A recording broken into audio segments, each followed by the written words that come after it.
Hello, folks. How are ya? I'm just warming up a little bit here, stretching out. I hope you're doing well wherever you are. So, yeah, run through a few little stretches on your own right now. We're going to have a heck of a workout today. So, we're going to need to be nice and loose. I can hear the church bells ringing in the distance because it's 1 o'clock on a Sunday. Okay, they've stopped.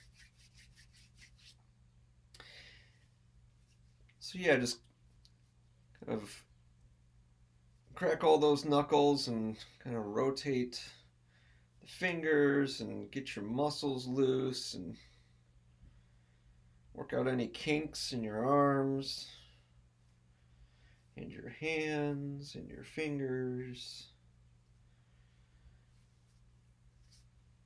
Stretch out your shoulders, your neck. We're going to get in some nitty-gritty stuff today.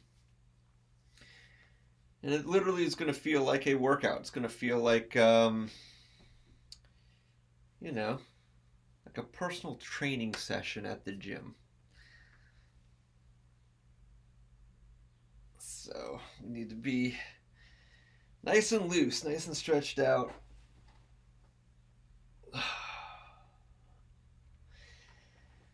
So welcome aboard, everyone, as you're kind of filing in. Thanks for tuning in. Grab yourself something to drink too, whether it's a mimosa or a coffee or a smoothie or an energy drink or just water or vitamin water. Brought to you by Wegmans.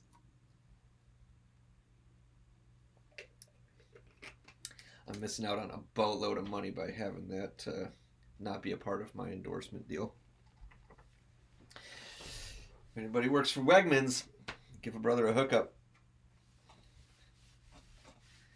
All right. Starting to get a little bit of blood flowing here.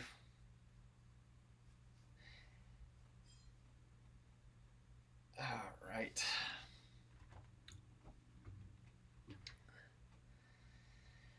All right. Let's see. I guess it's time to start. Let's dig in. Have some fresh picks here. And we'll see how this goes. So let me fill you in on a little bit before we play of what today's going to be about. Today is kind of walking you through my personal workout that I've developed for arpeggios. This is a new workout for me, so I'm literally running through it with you. So the whole point of a workout is to actually get some exercise on it. And some of this stuff I haven't really worked on in a while. And part of the reason why I thought this would be really good to do is because I'm always thinking about how to kind of revisit the fundamentals in my own playing, because I feel like fundamentals, they offer so much, and when you neglect them, you start to see problems in your playing in other ways. So, it's awesome to write music, and it's awesome to work on your improvisational skills, and it's great to work on transcriptions, etc., etc., etc. But there is a lot of kind of quote unquote boring work that is not super sexy that we need to do to make sure that we're keeping up with things that are important. For number one, our conceptual ideas. Number two, our kind of physical abilities on the instrument. and for other reasons too, right? So just to connect the fretboard in our mind a little bit better, or to maybe see new ways to navigate between changes. There's all kinds of benefits to revisiting our arpeggios, but any fundamentals, right? So scales, chords, voicings, voice leading. Um, you know, I'm not a big technique guy. I don't kind of sit here and work on technique over and over again, but what I like to do is I like to kind of use conceptual things like triads or four-part chords, really burn them into my fingers and my mind, and then through that I get some technique, right? So we're going to find that there's going to be some fingering problems today with your fretting hand. There's going to be some picking problems with your picking hand, and you're going to have to figure out what works best for you. And that's one of the benefits of practicing stuff like this. So, if you haven't already, in the video description, there is a PDF download link, and it's got a 30-page packet for you that has all the materials that we'll be going through today, and we'll be going through every page of it, and we're going to play through everything, and it's going to be a heck of a workout. Strap in. It's probably going to take us a couple hours, and it's going to be fun. It's going to be a journey. It's going to really work you out. Along the way, I'll connect some theoretical ideas and some other tips. So go ahead and download that right now. Get that on your screen, or if you have a printer, you can print it out if you prefer to look at it. I personally like to look at it on a page. So, I've got all these sheets printed out here on a music stand in front of me. So I think now is the time to make sure that you've got access to that. So let me know, and yeah, it's great to see all of you. I'm going to say hi to you now. Johnny Christ 69, yes, let's do it. Trevor, great to see you. I'm glad you're well. Lil, good day to you. Jordan and your dad, hey. Mark, cheers everybody. Let me know that you have the packet.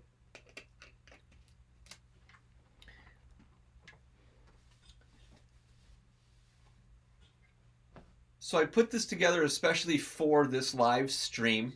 This is a distilled version of the materials that I have, and I figured that this collection of sheets would be very representative of everything that you should need to practice, or you should know when you go to spend time with any kind of arpeggio concept. So without overwhelming you with 200 pages or whatever of arpeggio materials, I tried to distill it down to about 30 pages here.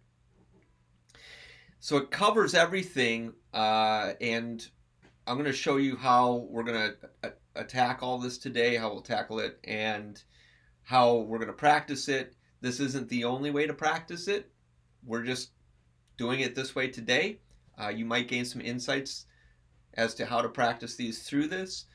But if you've got other ideas on how to practice it, absolutely do it. Do it your way. Figure out what works best for you. So this is just me sharing one facet of how I view these. This isn't the only facet that I view it either.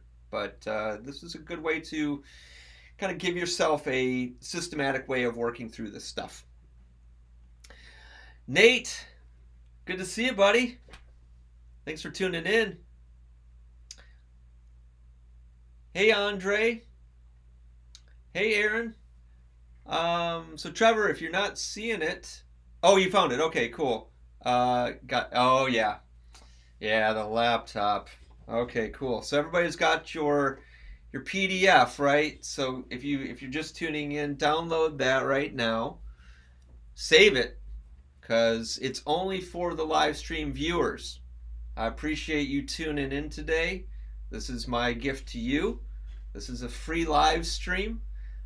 Um, if you feel like you got anything out of this, you're welcome to donate. I put my PayPal and my Venmo links in the description as well.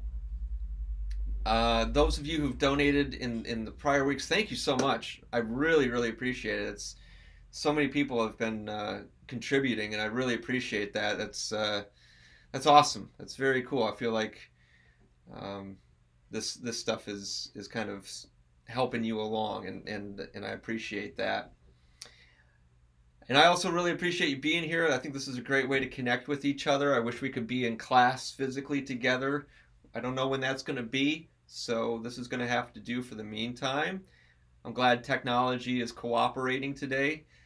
It's been a struggle the last 5 weeks, so hopefully it'll, knock on wood, stay working for us today. So I'm just kind of buying some time while you're downloading this packet here. You can read through the introduction page. That's the very first page in the packet. You can kind of read through that.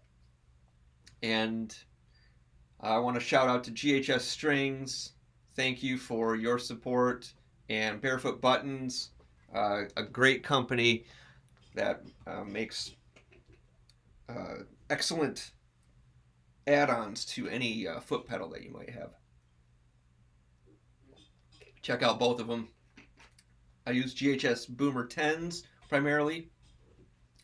One of my former students I just saw put nickel rockers, they're called Big Core, on his Les Paul 9.5s, and he was loving them. Stevie Ray Vaughan used nickel rockers. I love GHS strings. I feel like they hold up better than Ernie Balls do. I think they sound better than Diodarios do. I've gone through a lot of different string phases in my life, and I always come back to GHS. I've been using them for 30 years, so awesome. Cool. Thanks, Aaron. Appreciate the comment, man. Appreciate you all. This is really cool. Okay, so let's talk a little bit about how we're going to tackle this big packet here. Oh, let's do a warm-up first. Let's warm up with our chromatic scale. I'm going to show you one way to play your chromatic scale that's going to cover all 6 strings. Let's start on our 5th fret. This will put us in the key of A. What we're going to do is we're going to play 5 notes per string. So I'm going to play 1, 2, 3, 4, shift to 4. All right, but I'm going to pick every note. So you're not going to hear the shift. You shouldn't hear da, da, da, da, blah. It should be very crisp and clear. Right?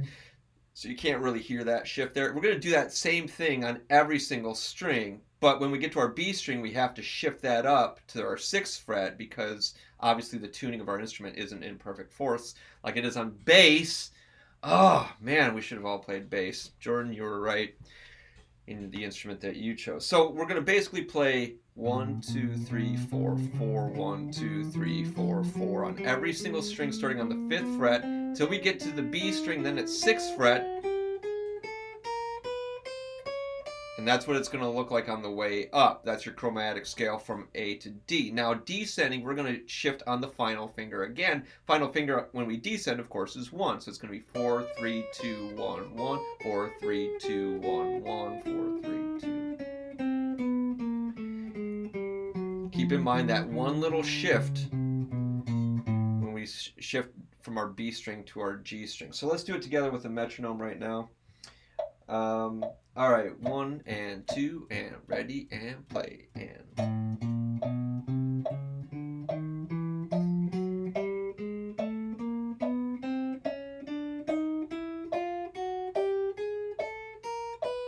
Back down.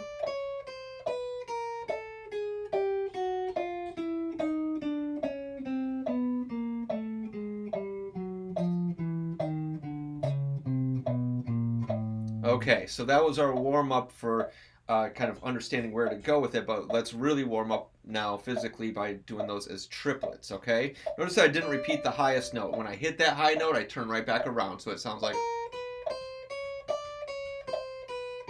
Okay, so let's do these as triplet eighth notes now. 1 triplet, 2 triplet, ready, and go.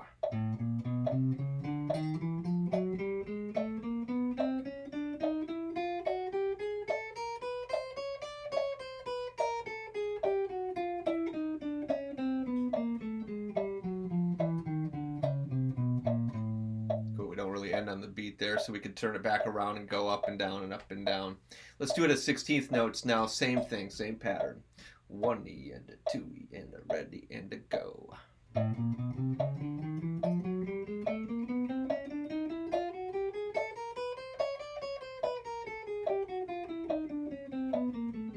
One more time. Hit the bottom and go back up.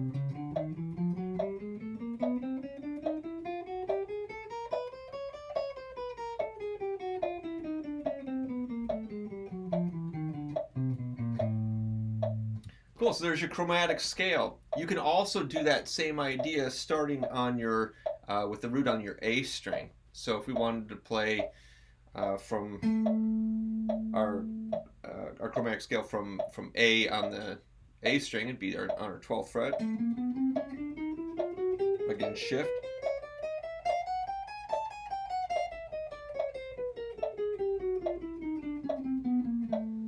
So that's kind of a nice way to play your chromatic scale, starting from either root on E or root on A.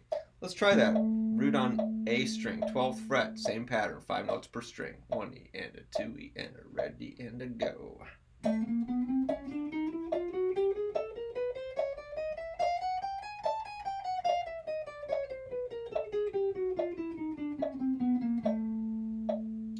Cool. All right. So hopefully that'll get your fingers a little bit moving there. All right. So why are we doing arpeggios today? Well, I chose arpeggios because personally I wanted to work on aligning my two hands, so really getting my two-hand coordination more precise. If I don't do that enough, then things start to get a little shaky, and I've been doing a lot of work on a record lately, trying to record some original material to release hopefully this year. And you know, when I'm playing through the songs, I'm like, oh, a little clunky. So again, revisit fundamentals, essential. Another reason that arpeggios are great is that they help you map out kind of melodic ideas on your fretboard. So kind of makes harmony into melody, right? So if you think about the instruments that can't play chords or harmony, you think of saxophone or trumpet or voice or flute or oboe, clarinet. Any of those instruments, they can only play one note at a time. So the only way they can play chords is to play them as arpeggios. And most of those instruments, with a couple exceptions, their pitch is that one octave of that pitch is found in one place. But on the guitar, of course, as we know, there are multiple ways to play the same thing. So we have to take a multifaceted approach on the guitar to really cover all of the territory, so we see where all of the notes of these chords are. So I have this packet set up in two ways. I have it set up in a positional way, where we'll be playing the arpeggios in a very restricted area on the fretboard. And then the second way that I have it laid out in this packet, of course, is transversal. So we'll be moving across cutting across basically the fretboard to give us a little more span. These aren't the only ways to play them, but I feel like these ways are the way that I tried to outline them here, are ways that make a lot of sense for our hands. And if they make sense for our hands, then we're going to be able to use them a lot easier. We're going to be able to improvise with them. We're going to be able to write with them. But again, if you find your own way of fretting these, fingering these, I mean, by all means, these are not the be-all, end-all by any stretch. But these are ones that I feel are really good to work on. Another thing that I think is really important about practicing triads, especially when we start to get into some ones that you might not have explored, is it kind of provides you with new melodic ideas. You'll see some of these chord types you might not have played before. And when you start to hear those on repeat, you start to imagine what they could sound like. We'll talk a little bit about how to creatively apply those later on towards the end of the session today. So stay tuned in for that if you want to know how diminished major 7 might be applicable to certain situations. We'll definitely be talking about that. But just the sound of that alone, just to kind of hip your ears to that, to expand your melodic ideas, that's another benefit of practicing chords linearly or as arpeggios. So today we're going to just focus on 4 keys, and we're going to oscillate between them. And the reason why I want to not just focus on one key is we start to get our minds start to kind of close in a little bit. And I want our minds to be very active as we play through these. I want us to be very mindful of what we're playing on our fretboard. Again, we're trying to connect our fretboard understanding to our mind and our fingers, and all those things have to be coming together here. So we don't want to just mindlessly play through these. We don't want to just kind of be like a robot where we just kind of like blah, blah, blah, right? There has to be some understanding of what we're playing. So we're going to spell these chords. But if we just spell them all in C, which is one of the keys that we'll be working with today, but if we just only did C, then you're going to feel like, yeah, I got a really good workout today, but you're ignoring 11 other keys. Now, I don't want to make it so wide open today where we're like struggling to keep up, and we're like, oh my gosh, we keep changing to all these different keys, and I can't spell everything in this. So I just chose 4, and they're all equidistant from each other. So we'll be working with C, we'll be working with A, we'll be working with E flat or D sharp, as the spelling may be, and F sharp and G flat. And I feel like that gives us a good cross section to start with. After you get really comfortable in those 4 keys, then of course, expand to E and A flat, etc. Get all 12 eventually. But we'll just focus on 4 today, and we'll keep moving between those different keys. That way our brain can make sure that it's still kind of firing, and we're not kind of resting on our laurels and getting into a mindless type of playing routine. Okay? Cool. So, F sharp or G flat, A, C, D sharp, or E flat. Certain chords are spelled with a certain enharmonic because it's a cleaner spelling, and we'll talk a little bit about that. So let's look at our formula sheet, which has all the triads, all the 7th chords, all the formulas for those written out for you. There are 6 types of triads, standard triads: major, augmented, minor, diminished, suspended 2nd, and suspended 4th. The formulas for each of those are written out there, and we should memorize those as fast as we possibly can. Those of you who are, well-practiced musicians, you probably know your triads by now, but if you don't, this is a good time to make sure that those are permanent, that you know that diminished is 1 flat 3 flat 5, and comparing that to minor, it's only 1 note different, and so that can help you. So try to connect your theory to connect the unfamiliar to the familiar, right? That's going to be a big facet of learning these. In your 4-part chords, you can see that all of the triads are still intact below, but now we're either adding a 6th or a 7th. One thing I want to point out is that some of these chords, when inverted, become some of the other chords. So let's explore that for a second. Suspended 4th and suspended 2nd, if you flip the root around, they are really the same chord. So for example, C sus4, which is C, F, and G, is also F sus2. It has the same pitches as F sus2. We're just calling F the root. They have different sounds. I'll play it harmonically for us right now. Here's F sus2. Right? You can hear the reference point is F. But it has the same pitches as C sus4. So now I'll make the reference point C.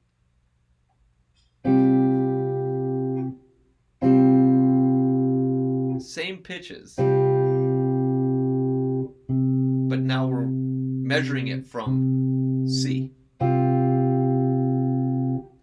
So I've included both suspended 2nd and suspended 4th triads, but when we get there, you'll see that they're identical. They're just the root's in a different place. It's marked differently, but the shapes are going to be the same.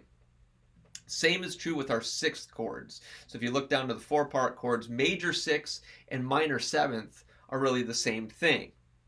So E minor 7 has E, G, B, D in it. That's the same as a G major 6th chord, right? So if I played E in the bass and then played 1, 3, 5, 7 of E minor 7, clearly sounds like an E minor 7 chord. But if I reference those same pitches against the bass note G, let's see if I can play it.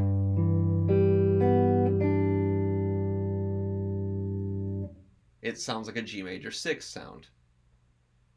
Okay, so once you know all your minor 7s, you know all your major 6s as long as you know how to convert the root, right? I know that other note is now the root. And those are related in the same way that the relative minor and the relative major scales are connected. So like G major and E minor, right? Those are relative major, relative minor of each other. C major, A minor. It's the same relationship with the minor 7 and the major 6. So C major 6 is A minor 7. You can do that. Same is true with your minor 6 chords in minor 7 flat 5. If you know all your minor 7 flat 5s, then you're going to know all your minor 6 chords. If you know all of your major 6 sus4, that's a chord that I learned from learning some Johnny Marr. It's a sweet sounding chord. That's the same as a minor 7 sharp 5. So if you spell E minor 7 sharp 5, which is E, G, B sharp, D, that's the same as G major 6 sus4.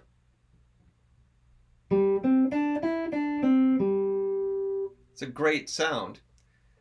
So there are some redundancies that we're not going to do today. So we're not going to do all of our major 6 arpeggios or minor 6 or major 6 sus4s because we'll be covering those as minor 7s, minor 7 flat 5s, and minor 7 sharp 5s.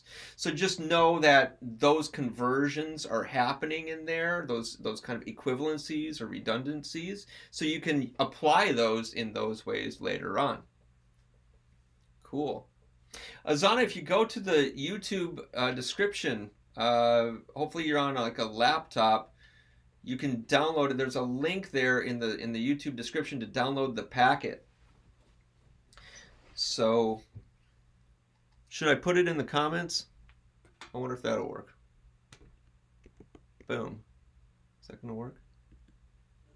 No, that's not it. That is not the one.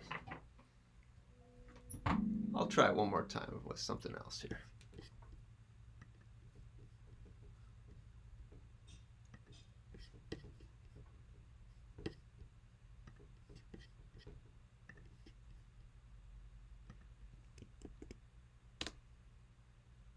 Okay.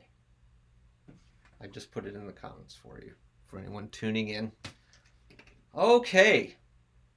So, there's all the chords that we're going to be playing today. Yeah, we're going to play all of those. We're going to play them in those 4 keys: F sharp or G flat, A, C, and D sharp or E flat. So here are some practice tips for us before we actually dive into this. Number 1, I want you to spell every chord before you play it. When you practice an arpeggio, to make it a mindful practice, I want you to make sure you know the notes that you are actually playing. Attach their name to their position on the fretboard. So when you play them, you're actually seeing like, oh, this is F sharp A, C sharp E. You're making that intellectual connection, and it's helping with your fretboard mapping. It's gluing that theory right to your fretboard. Look for memorable patterns as we do this. You're going to find things that you might connect to another source. For example, when we play sus4s or minor 7 sharp 5s, you might see kind of a shell or a skeleton of a pentatonic scale in there. Use that reference point. Any association you can make can be very, very helpful to memorize something new. So associate the unfamiliar with the familiar. As soon as you can, try to get your eyes off of the page and onto your instrument. So we'll be playing through these. You'll be looking at the grid, but as soon as you feel comfortable, put your eyes down on your instrument and start to look at that pattern. So get your eyes off the page and get them on the instrument.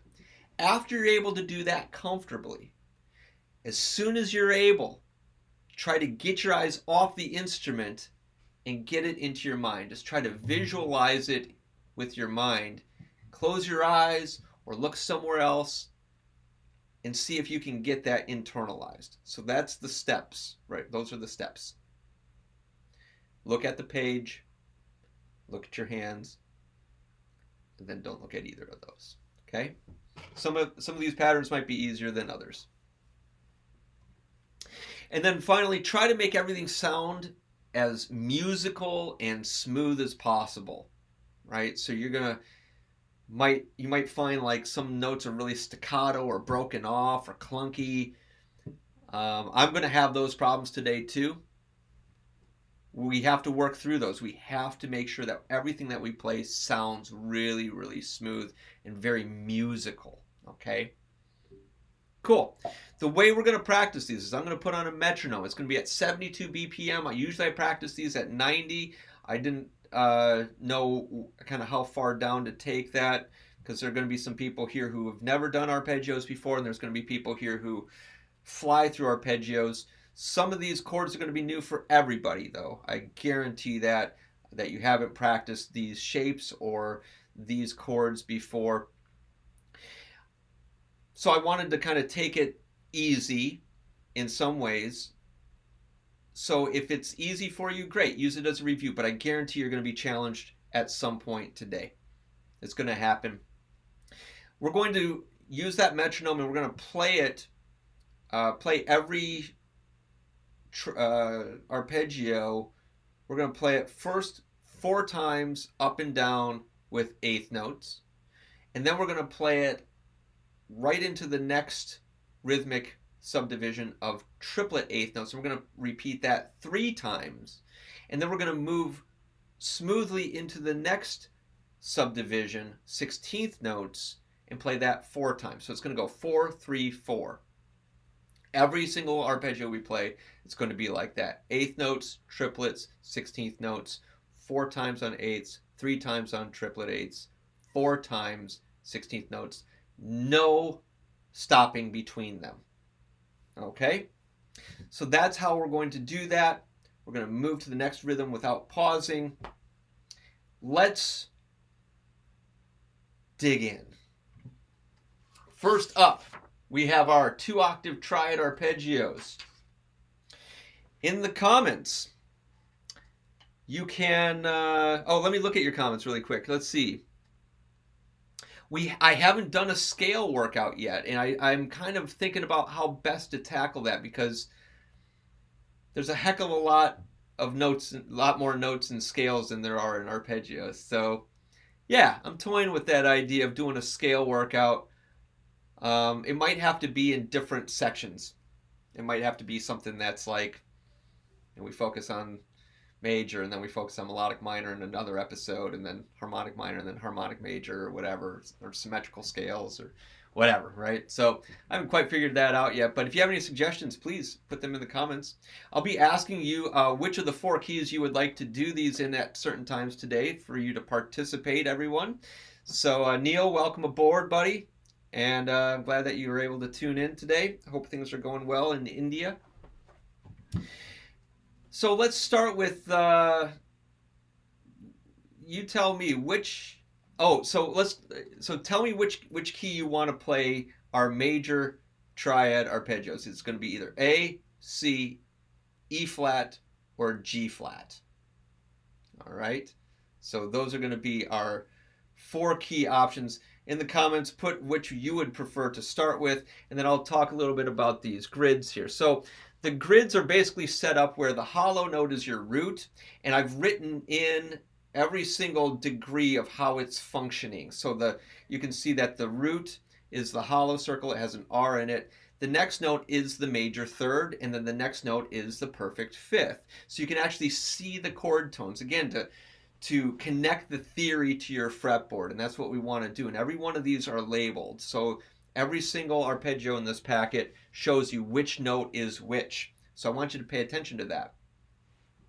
If it's strange to look at, if you're not used to looking at your arpeggios vertically, you can turn them like this. If you like looking at them more like a scale pattern, you can do it like that. So either way, whichever way makes more sense to your eyes, do it that way, okay? All right, let's look at your comment. Neil, we're not doing D flat, buddy. We're doing E flat. I must have misspoke. So we want to do G flat, or A, or C, or E flat. But you can do D flat on your own. Or to be really cool, every time I do a C, you do D flat. You just do everything a half step up, and we'll play it together, and it'll sound really awesome. Cool. All right. So we have A and G flat as legitimate suggestions. I'm going to flip a pick. Heads is that's going to be A. We'll get to all of these keys, and then that'll be our B. It's not tracking. That'll be the tail side. All right. So heads is A, and then G flat is tails. Let's see where it goes. All right, it's A. We got heads here. All right, so here we go. A major. Let's try to do this 4-3-4 thing. So 8th notes, triplet 8th notes, and 16th notes just as a beginner, as a trial run. Here we go. 1 and 2 and 4 times. Ready, go.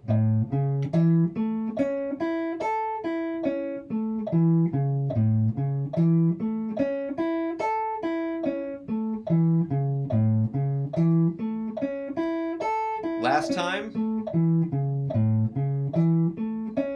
Here's our triplets. 3 times. 2. Last time. 16th notes. 4 times. Last time. All right, so that's how it's going to go, just like that. That was our model. That was our trial run. So let's talk a little bit really quickly. Before we do any of these triads for real, we want to make sure we know what notes we are playing. So Notes of an A major triad, A, C sharp, and E. Get really fast at spelling your chords, right? You know what those formulas are from the previous page. This is going to help make those more permanent and quicker. And so when you go to use them, you're just going to know them. You don't have to think about them like, oh, let me figure that out. When you're in a real life music making situation, it becomes a barrier if you don't know what the notes of a chord are, right? Or how to, you can say, well, I can figure it out. Well, yeah, but nobody's going to wait around for you to figure it out. You have to know it, right? So make sure that you are really thinking about those formulas in a quick way today. So A, C sharp, and E. We just played the root position. Let's move to the next inversion. So first inversion. So this starts on C sharp. So here we go. We're on our 9th fret now. Again, 4-3-4 configuration. 1 and 2 and ready and play.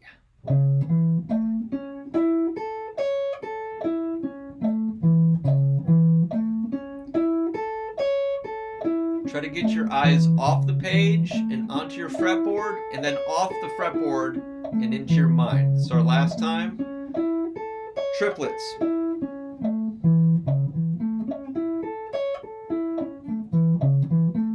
One last time. 16th notes. 2 more times.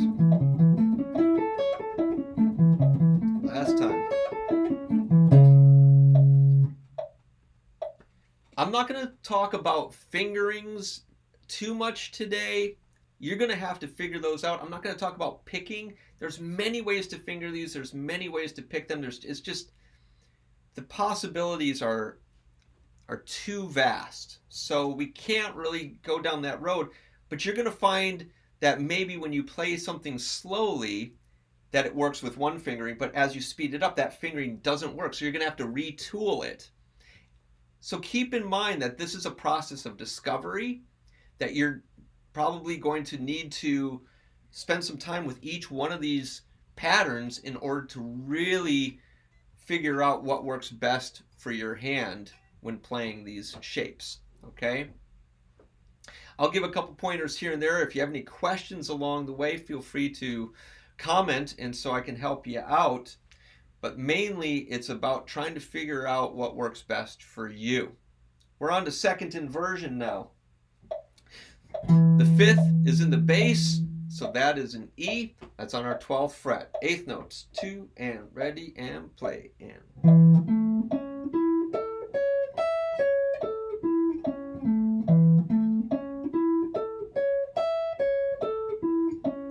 3rd time. 4th time.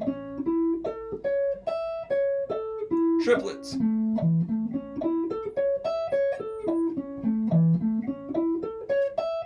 Last time.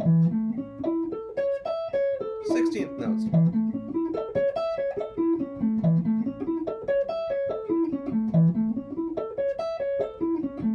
Last time. Okay. Let's move to the key of F sharp for our minor triads now. So F sharp minor is F sharp, A, and C sharp. We're going to play root position down on the 2nd fret of our low E string. 4-3-4 again. Try to count as you go as we do this time and time again. Today, I'm not going to be always giving you that cue. Hopefully we can get into a flow where we can just go, you have 4, 3, and 4 dialed in. So try to get that mental practice happening right now too. Here we go. 8th notes, 2 and ready, F sharp minor.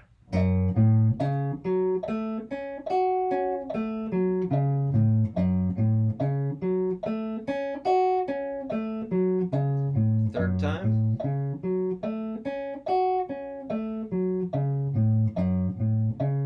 Into the triplets.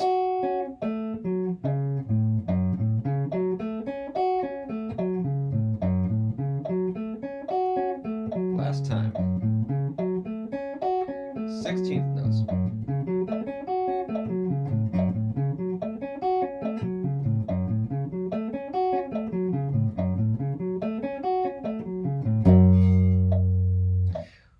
One thing that's challenging about playing certain arpeggios, certain types, is that we want every note to be clear, and we don't want it overlapping, and it's tricky on shapes like this. Sometimes that will happen when you're barring across these strings, and that's one of the facets that I'm working on right now, is like make sure that everyone doesn't overlap, but they all kind of connect. So we don't want it to sound like, right? We don't want it to be separated, but at the same time, we don't want it to sound mushy, like, right? It sounds a little too like indistinct. So work on that as we unpack every one of these. Let's move on to first inversion minor. That means that A is in the bass now. Here we go. 1 and 2 and ready and go. And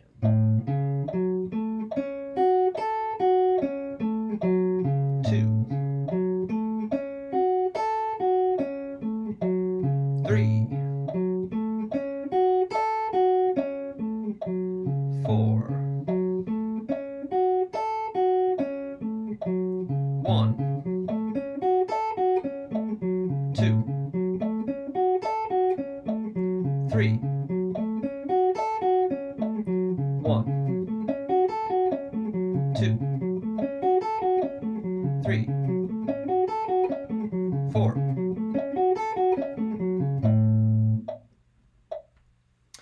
C sharp is the 5th. That's on our 9th fret. Let's look at the second inversion and play it from C sharp. 1 and 2 and ready and play. And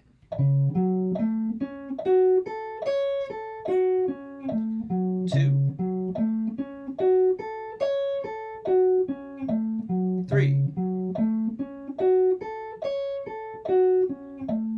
4, 1, 2, 3, 1, 2,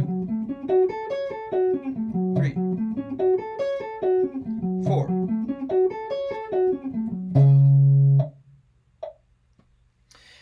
Dominant sevenths are going to come later. Usually I'd put those in between major and minor. So it kind of is with the major third in the flat 7. We'll be covering all of those in just a little bit. So try to focus in on just keeping our attention. It's almost like a meditation exercise. It's really tough to focus and concentrate on all of these things because my mind drifts into like, oh, we should do this and we should, and I have to just center myself and I have to be very disciplined about my thinking here. So let me know if you're struggling with that too. It's a real thing. Diminished. Our diminished chords are constructed with a root and a flat 3 and a flat 5, and they're not symmetrical as triads. They're only symmetrical as 7th chords. So keep this in mind as you're practicing your triad arpeggios, that when we move them to different places on our fretboard, it's not going to look the same. And we'll see augmented chords are the same, but symmetrical chords only happen for diminished as a 7th chord. Okay. These shapes here all skip a string for kind of positional playing, right? We're doing all positional first. We'll get to transversal later on in the episode here. So let's do these in the key of C. All right. So C diminished. C is on our 8th fret. The notes are C, E flat, and G flat. So be mapping those out as we go 2 octaves up and down, starting on the 8th fret. 1 and 2 and ready and play. And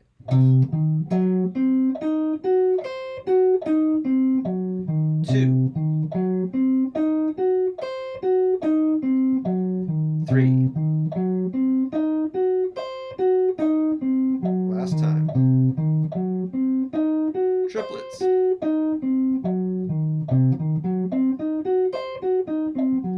2,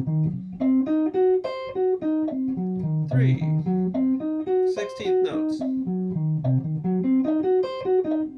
2, 3, 4.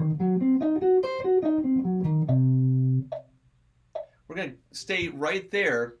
We'll start on the 3rd E flat, and now we'll just use those same exact notes and just end on E flat on top, so we can actually repurpose that same pattern and just start on the 3rd and end on the 3rd. Here we go.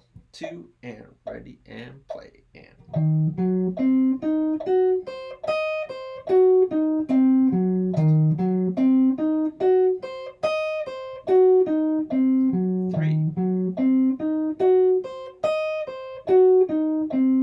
4 triplets,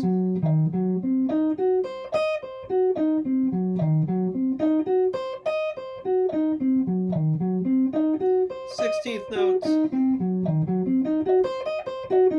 2, 3, 4. So you get 2 and 1 with that shape. So you can play root position and first inversion using that same shape. All right, let's move into second inversion now. Second inversion, we're going to play that G flat down on our 2nd fret here.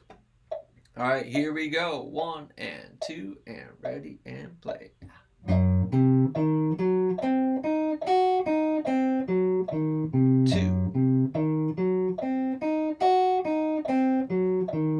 3. Last time. Triplets. 2,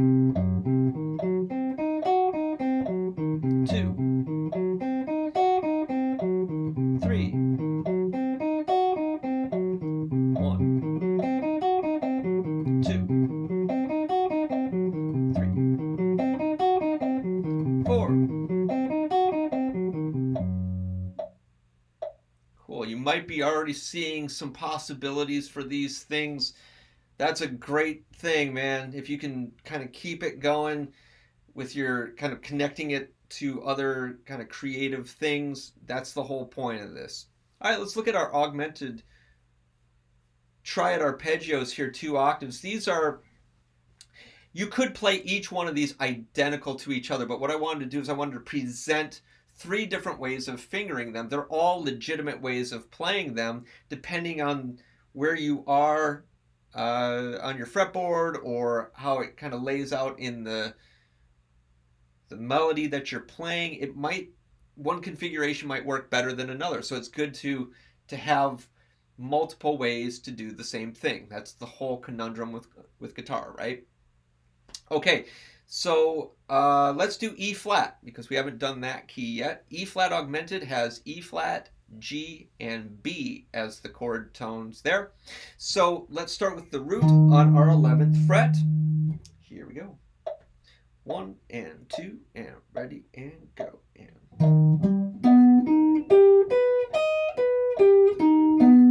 2, 3,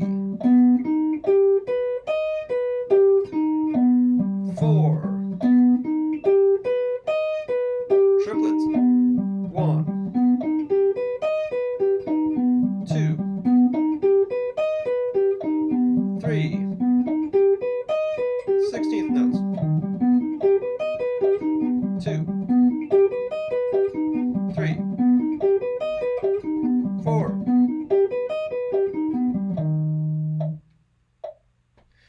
First inversion starts on G. So we're going to take that down to our 3rd fret here. Play the first inversion from G to G. That's 2 octaves. 1 and 2 and ready and play. And 1, 2, 3, 4, 1, 2,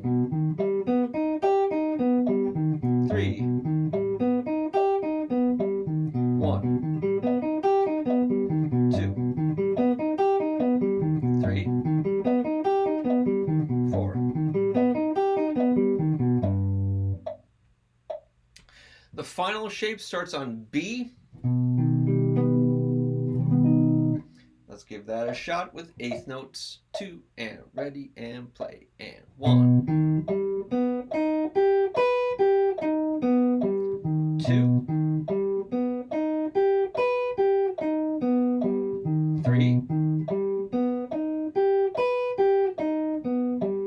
4,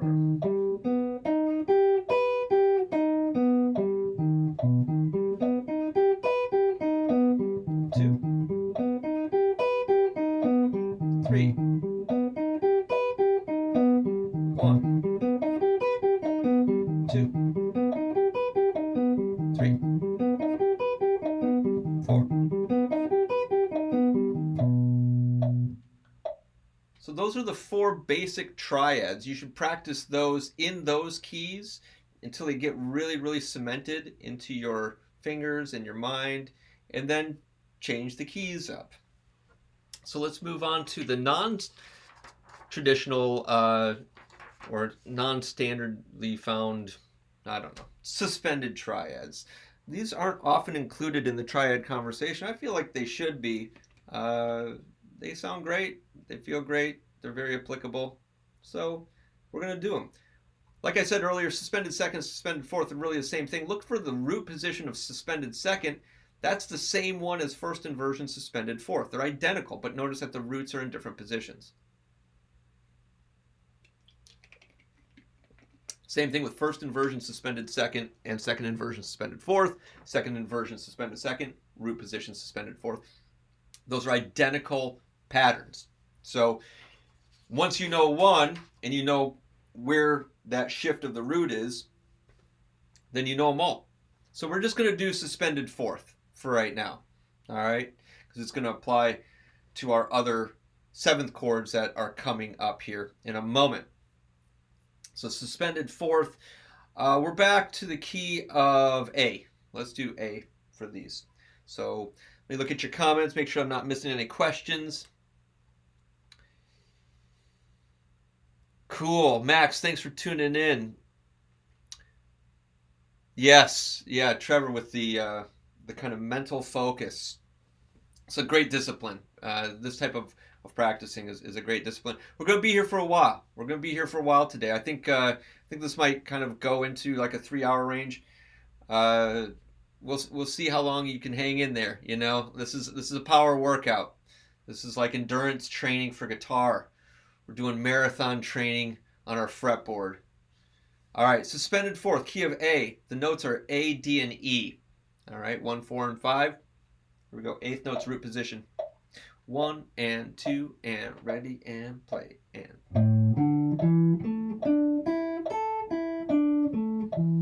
2,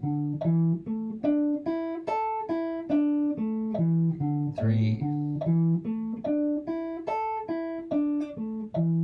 4,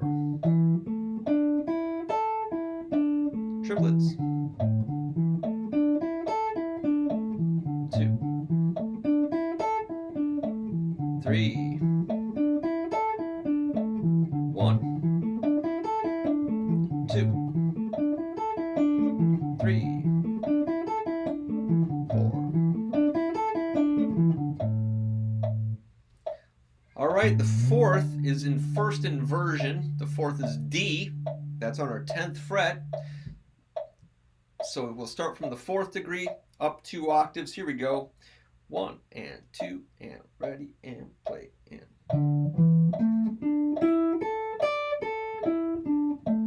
2, 3, 4, 1, 2, 3, 1,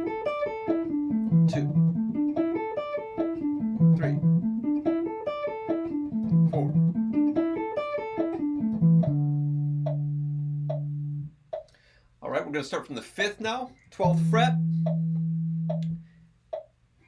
Before we do that, I wanted to point out one thing. If you tuned into the Grant Green episode that I did a few weeks ago, he used that exact arpeggio shape. He used it as a suspended second, which is the root position suspended second shape over the chord, but it's the same shape. He used those top 4 notes in the descending line. So if you check out his solo on Green Dolphin Street that you can download from InsideOutGuitar.com, that is the exact same shape that he used in that order. So you do it now. All right, we're in second inversion. E is our starting note, 12th fret. 1 and 2 and ready and go and.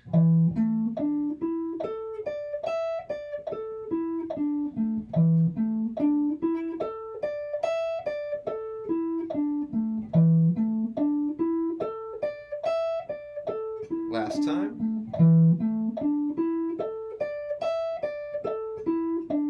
1, 2, 3. 1, 2, 3,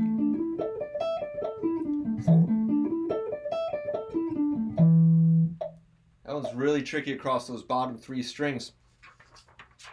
If you saw my promo video that I did this week for this episode, I played an original piece of music that used only Triad arpeggios. It's a song that I wrote for my dear friends Bert and Sarah for their wedding last year. It's called, if Paul, one of my students, Paul in France, is watching, pardon my poor pronunciation, but I think it's pronounced Retrouvailles.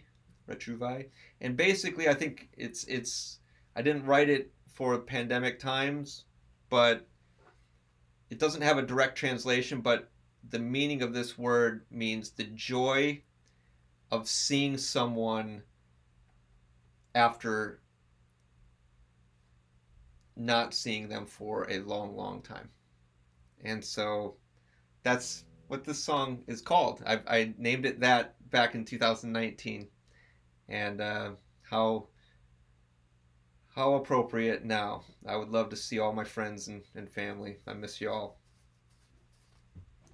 So let's learn this piece. I put all the chord names on top so you can see exactly which arpeggio we're playing. I didn't include any sevenths here. It's only triads. So you can see in the first measure, it's all F sharp minor, which is one of the keys that we did earlier. We can see it has F sharp and A, C sharp, F sharp, A, C sharp, right? So all of these chord symbols correspond to the actual notes in the notation underneath there. So I included everything except for suspendeds. I just did the 4 basics, right? So I did minor, major, augmented, and diminished for this. So let me play it for you so you get an idea of what that sounds like, and then we'll try to play it together, okay? I'm going to take it a little faster than that. So 3, 1, 2.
Okay,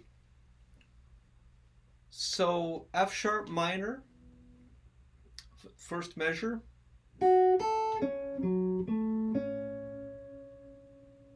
E major. Looks like a C shape there. D major. And then back to the E major. And then I put G sharp diminished, which leads nicely back into the F sharp minor. Same notes as the first measure, except now I'm just changing the order. E, D, back to E.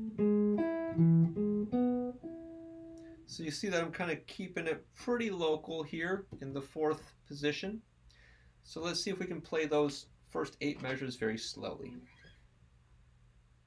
3, 1, 2, play.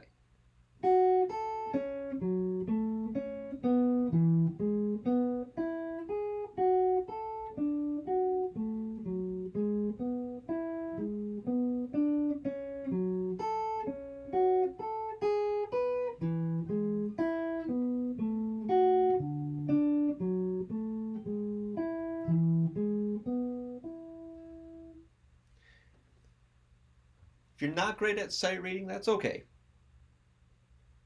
The main thing when you read something and you're trying to, it's kind of nice that I'm not stopping for you, because it's actually something that I've intentionally done and thought about. One of the aspects of reading is to, well, there's many, but the ability to pick back up when you screw up. So don't just give up when you make a mistake. Just try to find where we are, jump back in, and then on the next pass, fill in what you screwed up on. Okay, so let's try it again. This time we're going to do the second ending. Let's take a look at that. That's the E augmented chord, very similar to an E major, right? E major is E, G sharp, B. E augmented is E, G sharp, B sharp, or C if you will. All right, so here's that second ending there.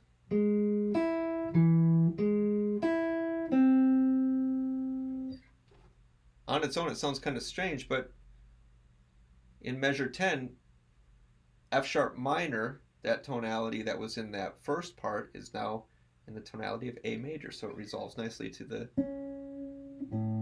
right? So it's kind of a nice little chromatic thing. Okay, so let's take it now from the beginning again, but instead of playing the first ending, we'll play the second ending at the end of those 8 bars. Here we go. 3, 1, 2, 3.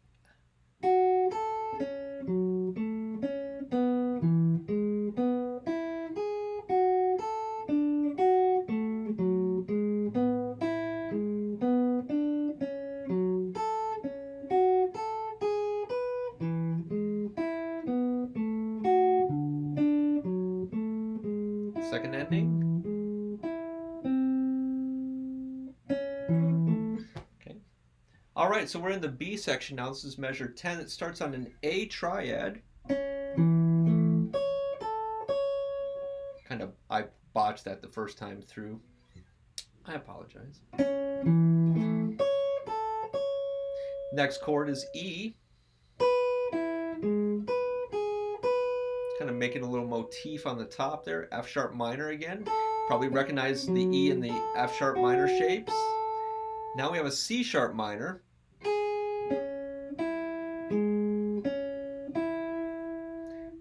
Then we have D. We played this earlier. Then back to A. Now we have B minor. Looks like the bar chord. And then we have a G sharp diminished again. And then it repeats back to measure 10. A major, E major, F sharp minor, C sharp minor, D major, A major, the second ending here, C sharp minor, and then one beat of D, and then E. Okay, let's try to play those 16 bars. Keep your place, jump back in when you make a mistake. Try to get back on track with us. Here we go from measure 10, A major. 3, 1, 2, 3.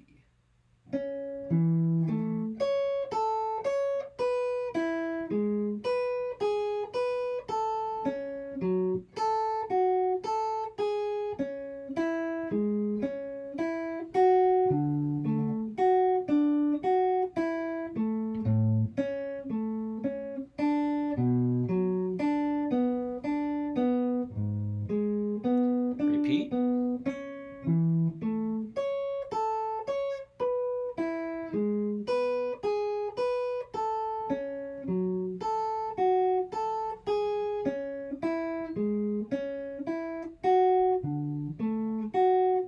Here comes the second ending. Skip ahead.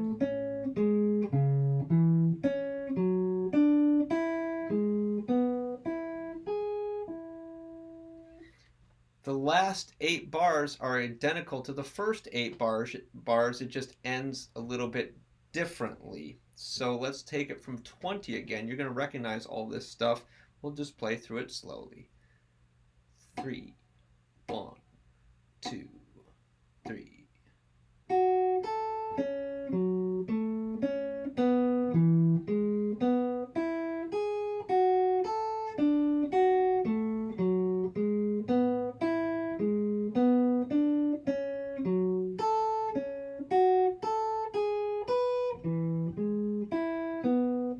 Here's the different ending.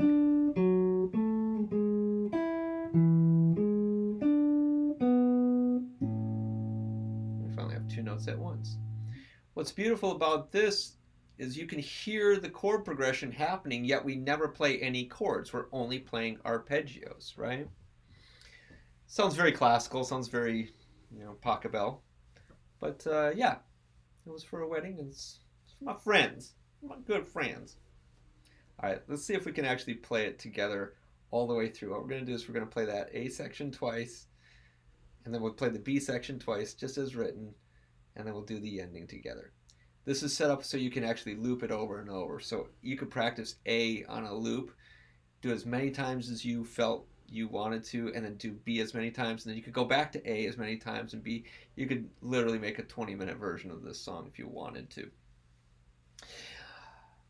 But we're just going to play it straight down, okay? So first ending, second ending of each section, and then to the end. All right, 72 BPM, just like our arpeggios. 1 and 2 and play and.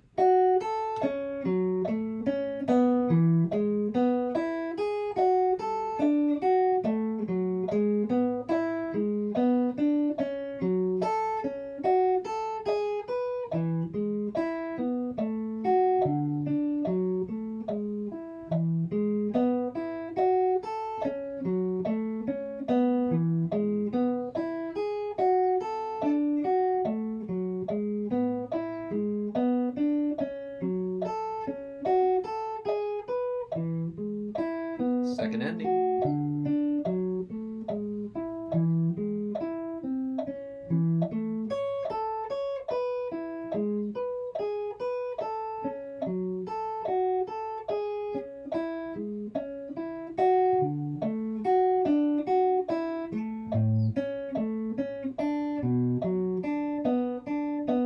Repeat.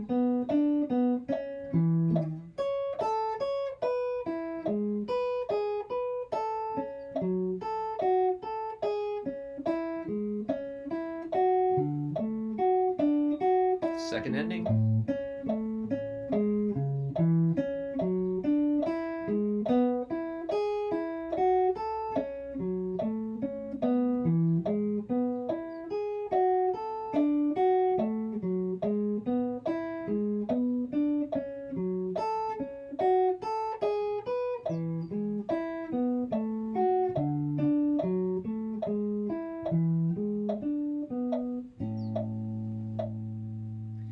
Love y'all. Such a pretty song. I miss y'all. All right.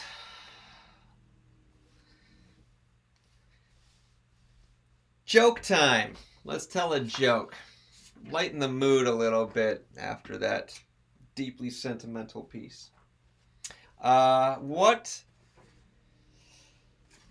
No. Why can't a hand be 12 inches long? Because then it would be a foot. Woo! I love terrible jokes. Okay. Well, we're at about the 1/3 of the way through point. We start dialing it up a notch here. So if you need a moment,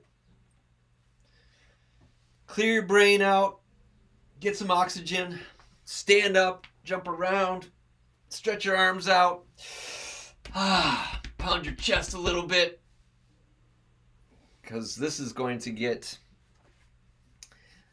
involved. Those triads were just the getting to base camp at Everest. All right, we're gonna get into some good stuff now.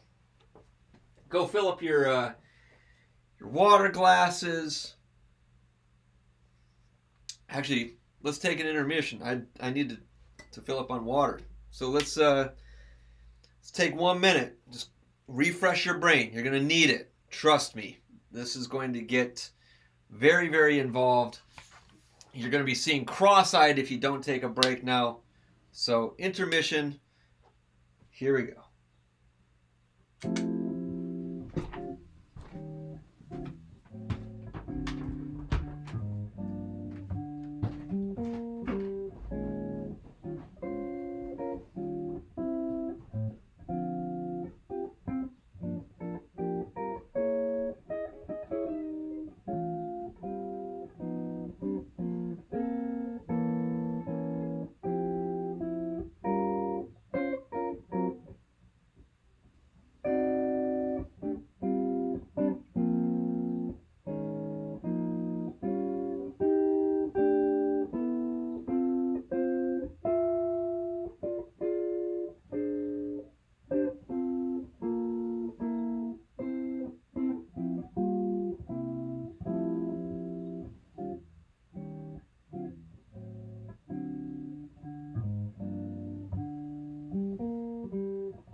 Anybody know this tune?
Any guesses on that tune? Anyone know that one? It's one of my faves. I'll wait for the comments. There's always this latency. You know, I ask a question and then 14 minutes later the comments show up. So right now you're all kind of like... So I don't want to like spoil it and then you'd be like, oh, I said that. So I'll just wait. It'll be fine. Anybody know your standards? You know your standard jazz repertoire? It's by Henry Mancini. Uh-oh, no comments are coming in. Stumped you already. All right. Okay, well, we're on to the 2-octave 4-part arpeggios. Yes, I'll tell you in a moment. I'm just, again, waiting for anyone to Google it. Oh, no, not Stella. Nice try. That would be...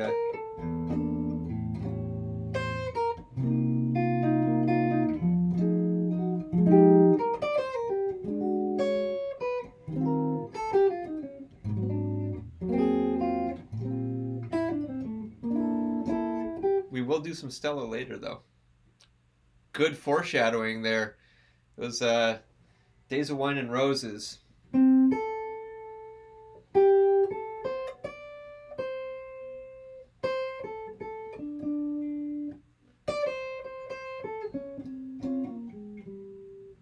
That tune, Henry Mancini. Okay, well, that was a nice little diversion. All right, we're back to arpeggios. All right, so here we go into our 7th chords now. So we're looking at the 2-octave 4-part arpeggio starting on major 7th. Let's do G flat major 7th, right? Let's be crazy. Let's start right from the 6 flat key. Well, that's a pretty good place to start. Okay, so again, 4-3-4. More notes are involved here, so it's going to take extra focus. I'm basically telling myself this, right? This is where the workout really begins. Just like I've run some marathons, and they say like that the first 20 miles feels like the first half, and it's very true. So the last 6.2 miles feels like the second half of the marathon. So we haven't even gotten to mile 10 in the marathon yet. So hopefully your wheels aren't coming off. Here we go. G flat major 7 has G flat, B flat, D flat, and F. Be thinking about those pitches as we play through these 2-octave arpeggios positionally. Here we go. Root position. 1 and 2 and ready and play and...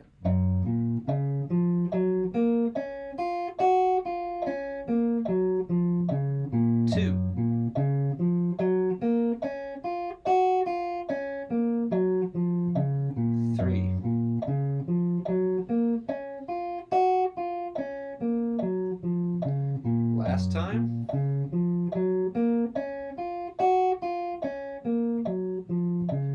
1, 2, 3. 1, 2, 3. Last time.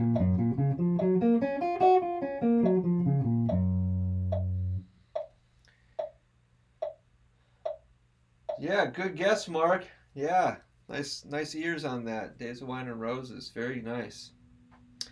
I forgot to ask how the sound is today. Is everything sounding okay? Is everything looking okay? I've been having lots of tech issues, and I don't know. There's no way for me to like monitor this. It just tells me that the connection is excellent. What does that mean? Let me know if there's any issues that maybe I need to troubleshoot. But at least I can see your comments, and apparently you can see me too. All right, so first inversion, that means that we're going to start on B flat now. Here we go, 8th notes 4 times, triplets 3 times, 16th notes 4 times. 1 and 2 and ready and go and...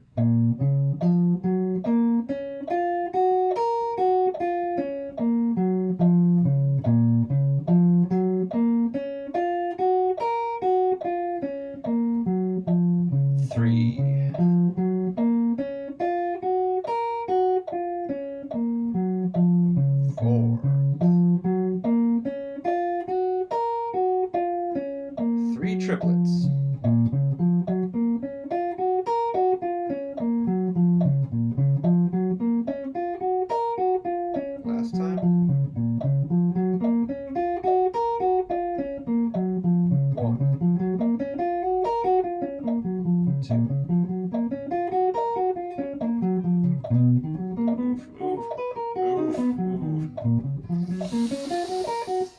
mind drifted. Ooh, that was a tough one.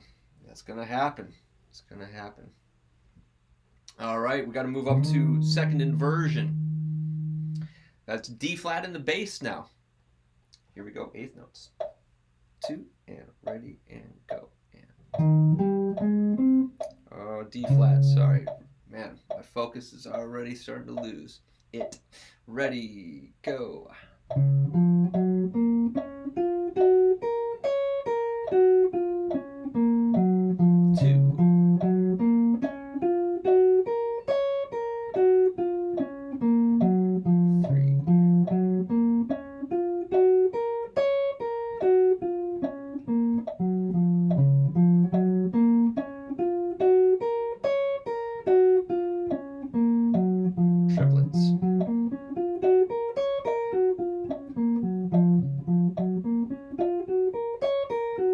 Last time. 16ths.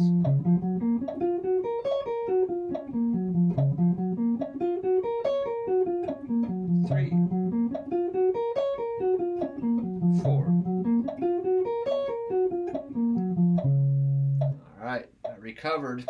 All right, now we're on to the 7th degree, which is F. We're going to do this up on our 13th fret.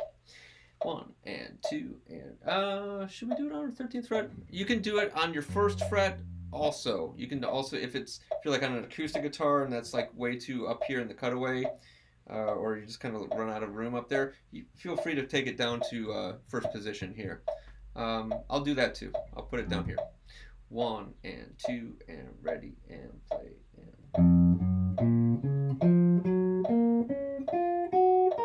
Oh, sorry, I went too far. I've started getting into transversals. Oops. 3 and go and.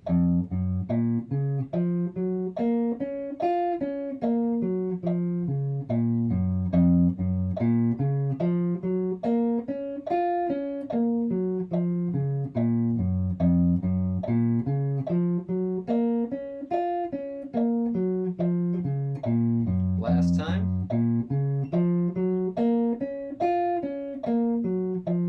Triplets. 2,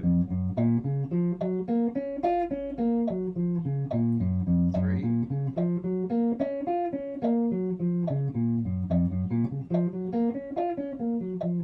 2, 3, 4.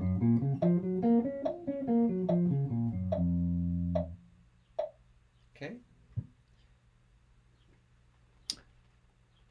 So yeah, positional means that we're trying to keep it pretty local in one area.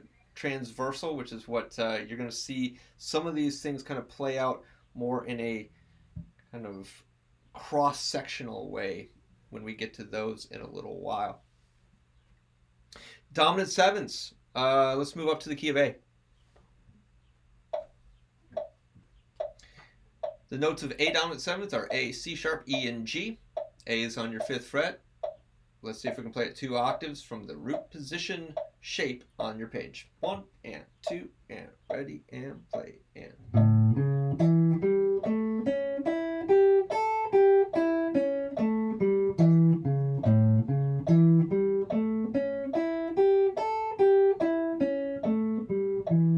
3.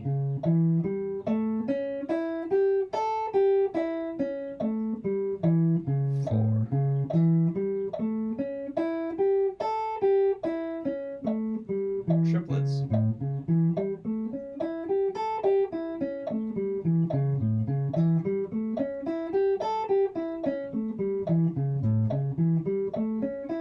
16th notes. 2,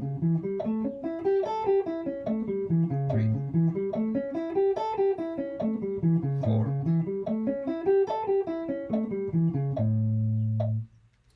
First inversion has C sharp in the bass. Let's move up to the 9th fret. Here we go. 1 and 2 and ready and play. And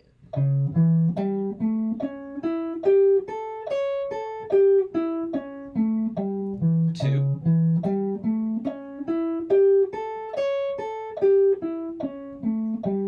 3.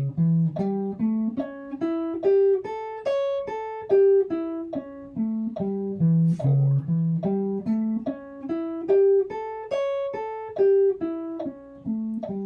Triplets.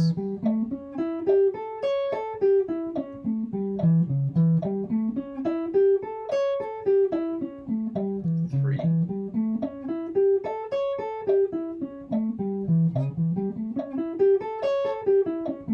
2. 3. 4.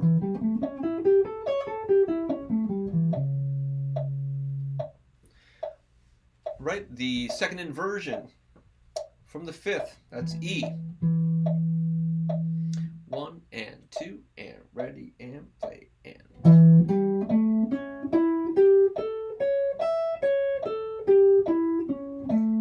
2.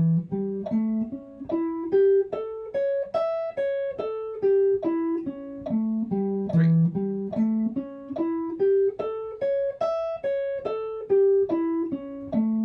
4.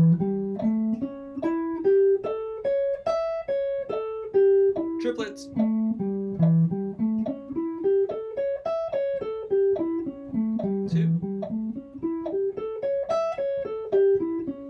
3.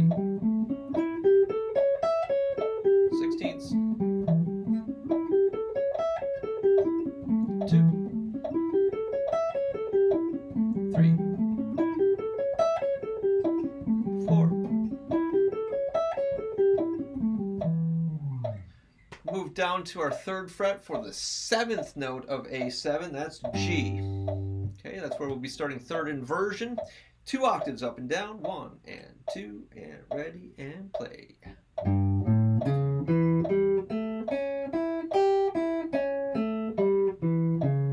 2.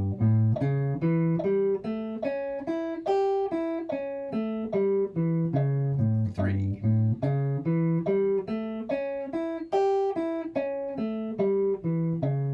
4.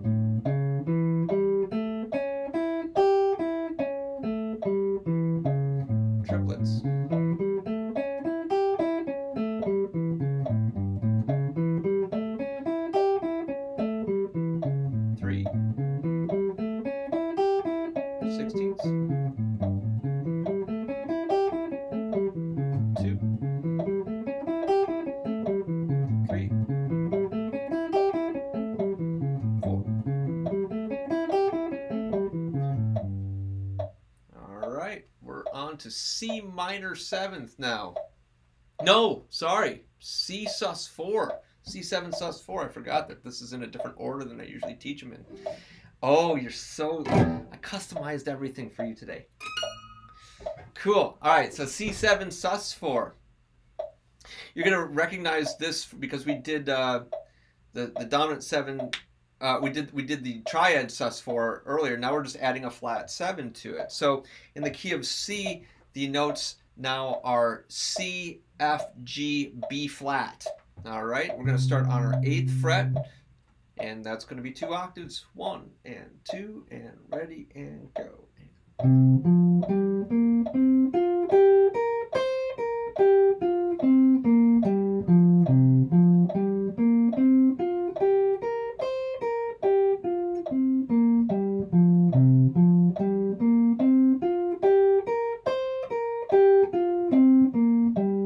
Last time.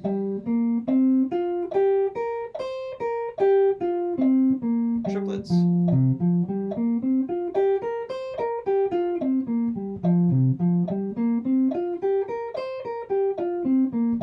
3. 16th notes. 2. 3. 4.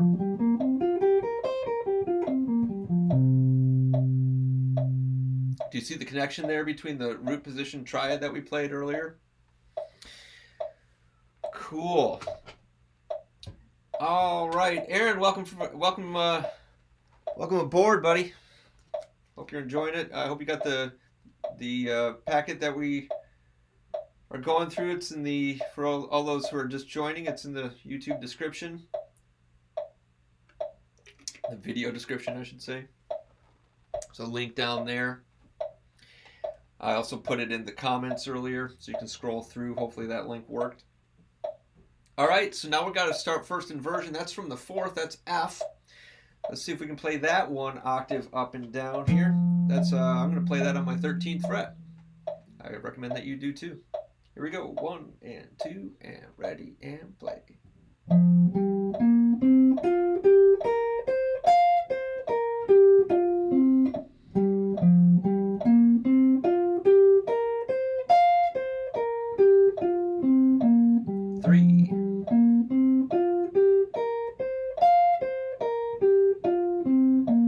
Last time. Into the triplets.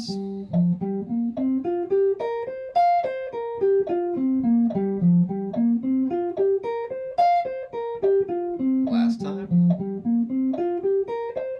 Into the 16th notes. 2, 3, 4. Isn't that a great sound? sus4s. Telling you. All right, now we're on to the 5th. We're going to take that 5th down to our 3rd fret. 5th is G. So here we go. You're going to see a striking resemblance to a scale that you probably learned when you were first starting guitar. Here we go. C7 sus4 from the 5th, 2 octaves, 1 and 2 and ready, go.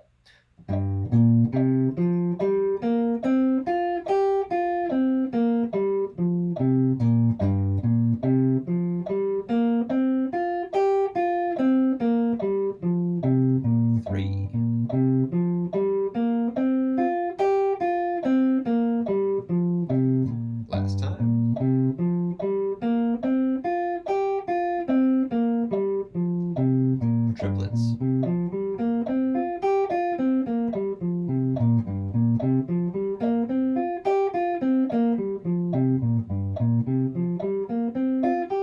Notes.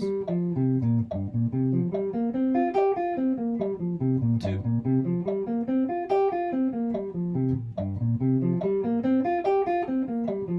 4.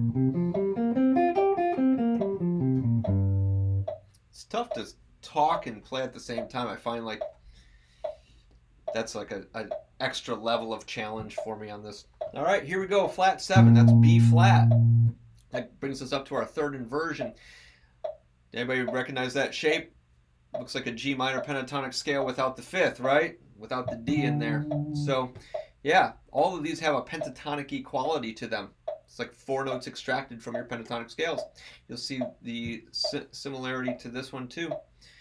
All right, because this one looks kind of like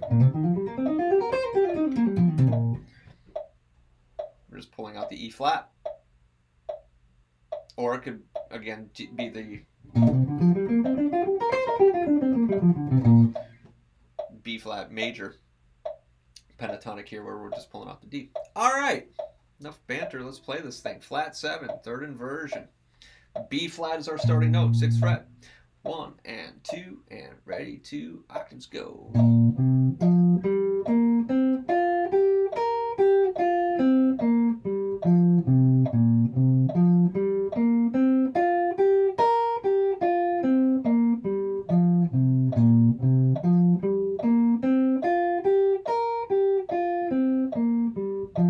Last time.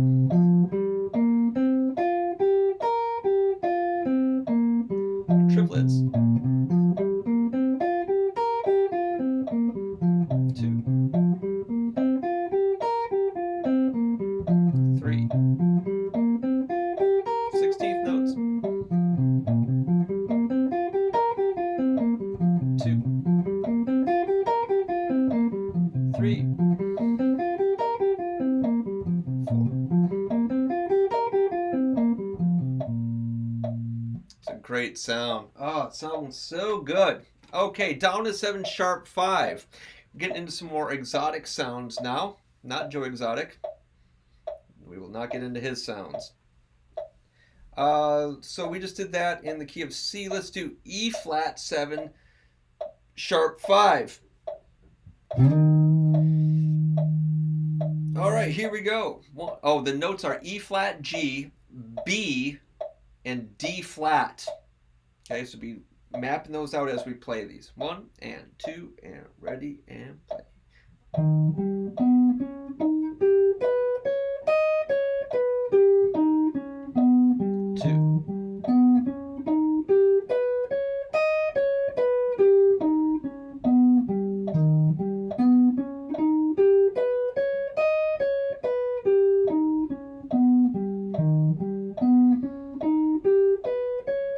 Last time, here we go into triplets.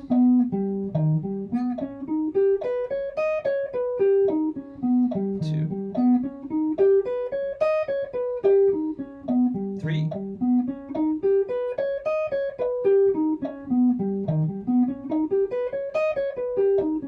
2, 3, 4. It's a cool sound too. So neat. All right, we're going to go down to the 3rd, which is G, and that'll be on your 3rd fret. How coincidental. All right.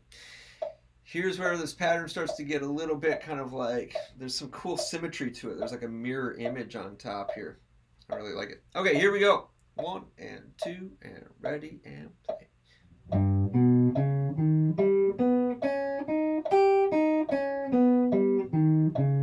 2,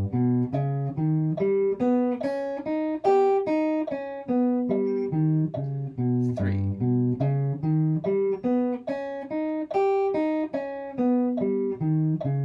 4,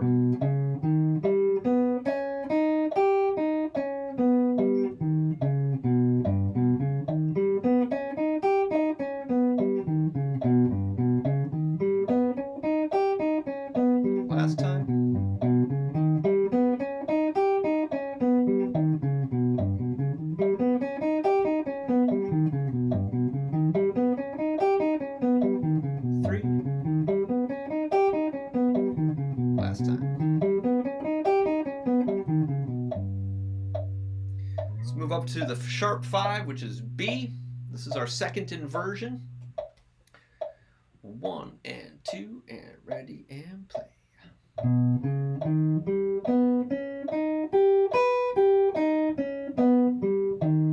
2,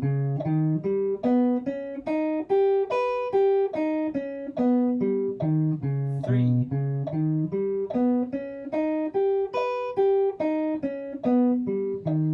4.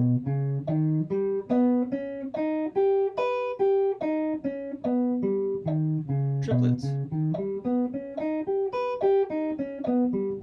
2, 3, 16ths. 2, 3,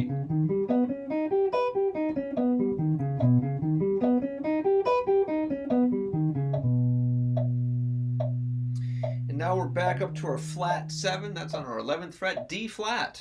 Here we go. 1 and 2 and ready and play.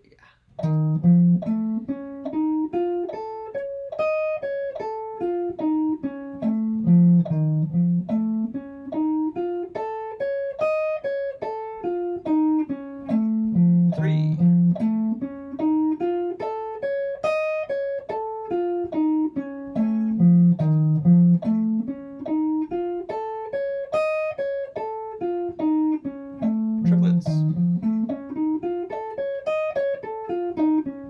2,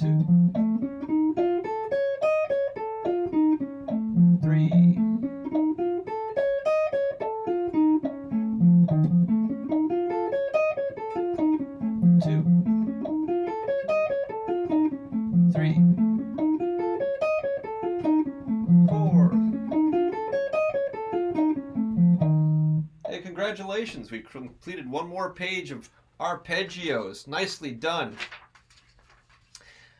Next page, dominant 7 flat 5. Making good progress here, folks. Thanks for hanging in there. Thanks for working out with me. I want to know how you're doing. Are you okay? Things okay?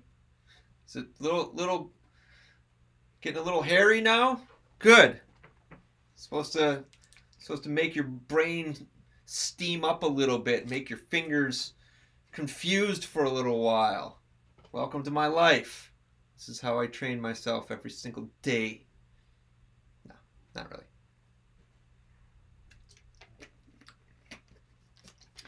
No, but thanks for hanging out. This is cool.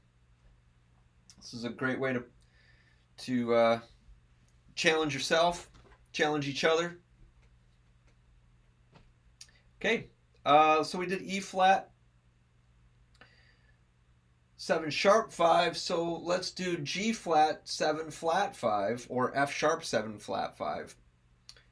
I'm gonna go with the spelling of F sharp because I prefer thinking of a C natural rather than a D double flat. So G flat would be G flat, B flat, D double flat, F flat. Or you could spell it as F sharp. F sharp, A sharp, C, E. I'll take the easier of the two spellings, right? Less flats, less weirdness. Oh, we're on minor 7s. Yeah, you're right. Thanks. Yeah, I skipped 3, didn't I? Oh, I was just excited to get that down at 7 flat 5. Since I introduced it, let's just skip ahead. Let's go to dominant 7 flat 5, G flat 7 flat 5, or F sharp 7 flat 5. We'll come back to minor 7s. Yes, I did skip a page. All right, we'll do them out of order because I'm really excited. That's the only reason. We'll come back right back to it. I swear. I promise. All right, F sharp 7 flat 5, F sharp, A sharp, C, E. Root position. 1 and 2 and ready and go.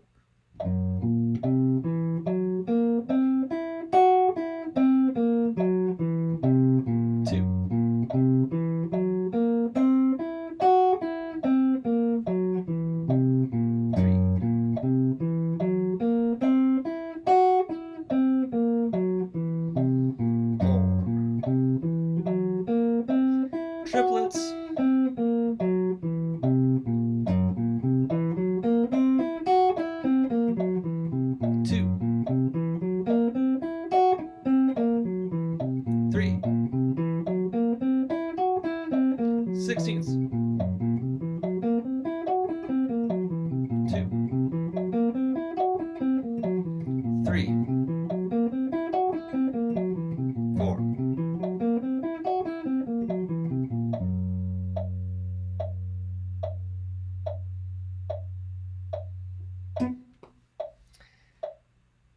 Yeah, Trevor and Azana. Yes, thank you. This is a struggle. Just keep fighting it. Just fight it. Fight it. Yeah. Keep it going. All right, F sharp. Up to the 3rd, which is A sharp now. We're on first inversion, down to 7 flat 5, key of F sharp. Here we go. Ooh, this one's a little. This one kind of throws us for a moment, but don't get psyched out by that C natural over there. That's going to be an awkward leap at first. I find like a lot of first inversion ones kind of have like this awkward kind of like, and this is why we need to practice them transversally, which we will do in a little while. But this one has a little kink in it, kind of goes up and it's like, oh, go back. So watch out. That C is on your 5th fret. All right. So when we get to your G string, that's going to be the 5th fret there. So it starts on 6.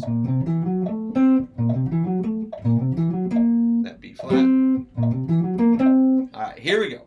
1 and 2 and ready and play.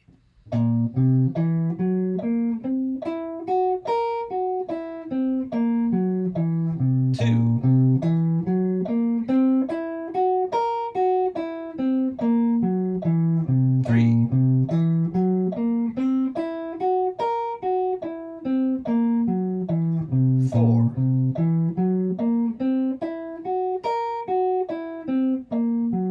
Triplets.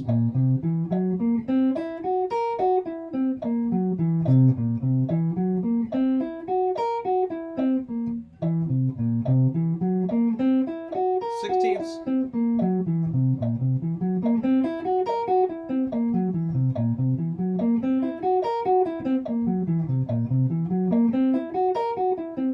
Last time.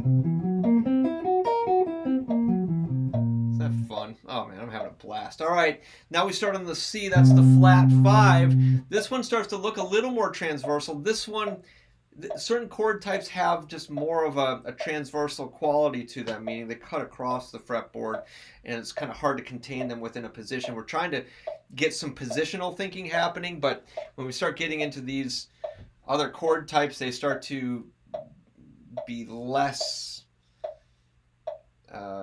containable, we'll say. All right, we're starting from the flat 5. That is the second inversion, F sharp. So we're starting on C now. Here we go. 1 and 2 and ready and play and.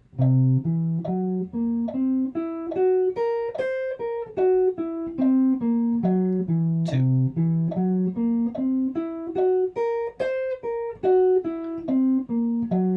3.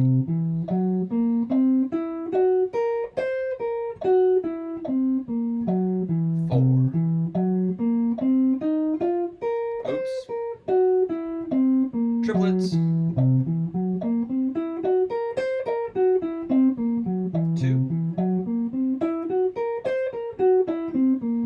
3. Triplets. 16ths.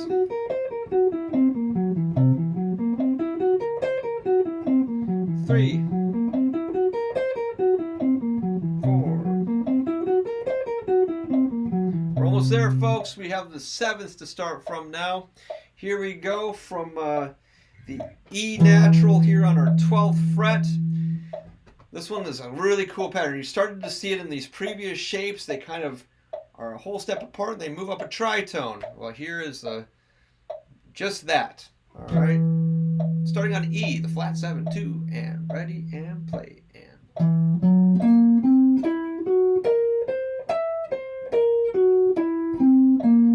2.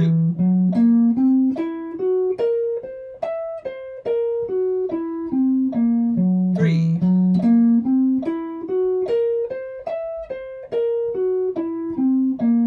4.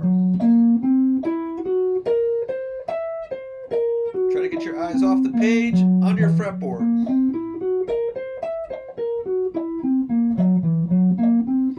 Then get your eyes off the fretboard and into your mind.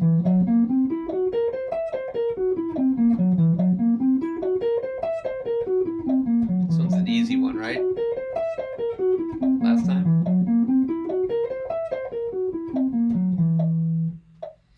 All right, I think I might have only done 2 triplets on that one. I apologize. All right, so now minor 7s. We're going back a page because I got too excited and jumped ahead. You tell me what key we're going to play in right now. We got F sharp minor, or we could do A minor 7, or we could do C minor 7, or we could do E flat minor 7. Your choice. Chime in on the comments, and we will do whoever suggests the first one. The first one that comes in, we will do that one.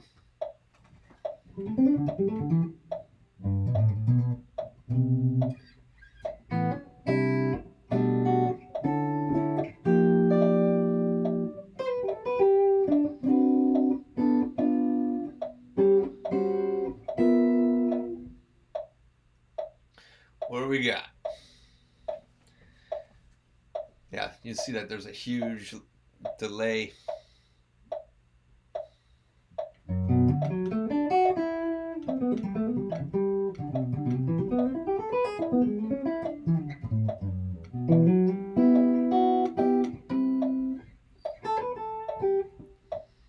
Hey, Alex from UK, North Wales. Very cool.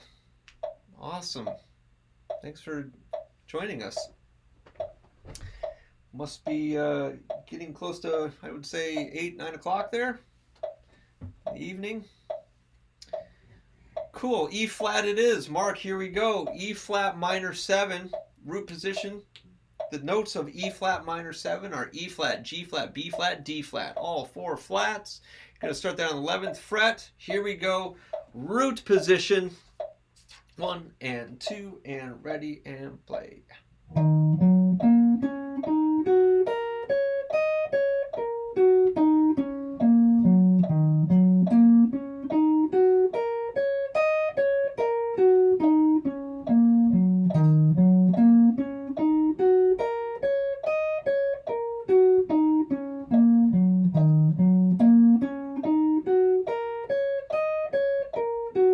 Triplets.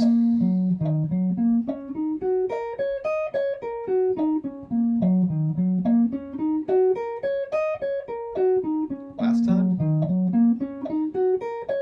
16th notes. 2, 3, 4. All right, first inversion that has G flat in the bass. I'm going to play that down on my 2nd fret. 8th notes. 2 and ready and play and.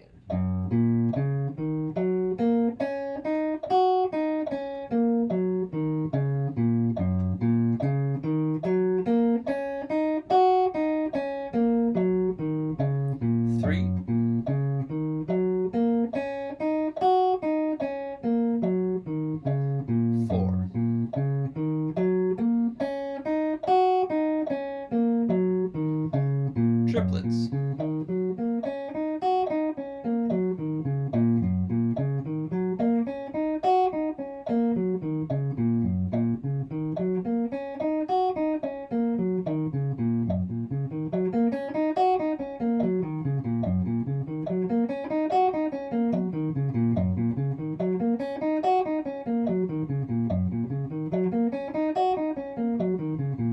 At the beginning of this lesson, way back then, we talked about the chord equivalencies of major 6 and minor 7th. Well, we can hear that playing out right here because we hear this reference point G flat every time. It sounds like G flat major 6. So if you know all of your minor 7th arpeggios and all your minor 7th voicings, you actually know all your major 6 stuff too.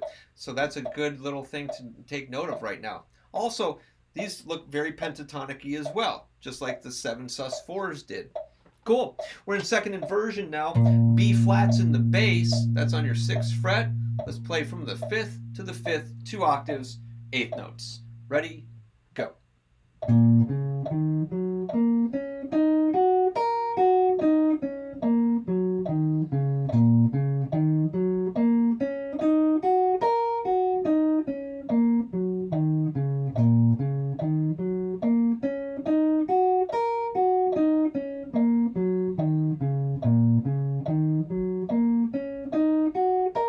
Triplets.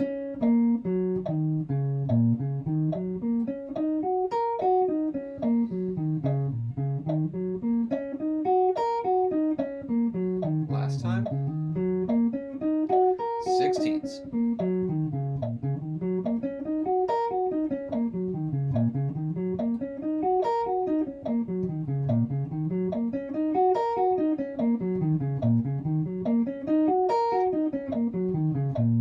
Awesome.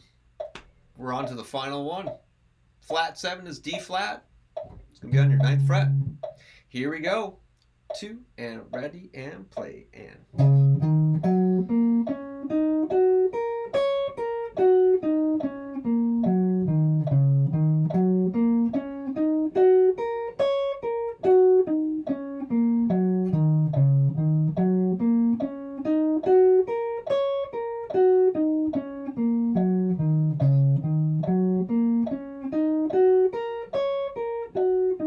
3 times to the triplets.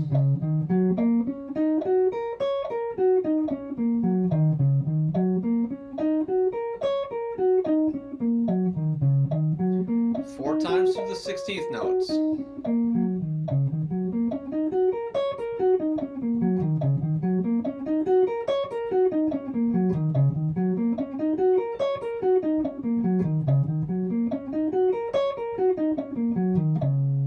Cool. Cool. Now let's make those all minor 7 flat 5s, but we'll put them in the key of C. All right, so C, E flat, G flat, B flat. All right, cool. So let's start from root position, 8th fret, 8th notes, 4 times. Ready, go.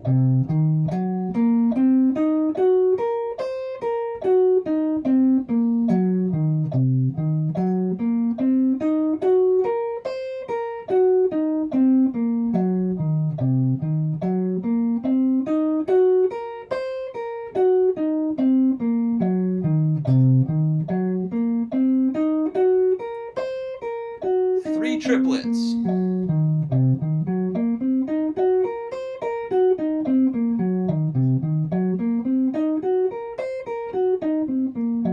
Three.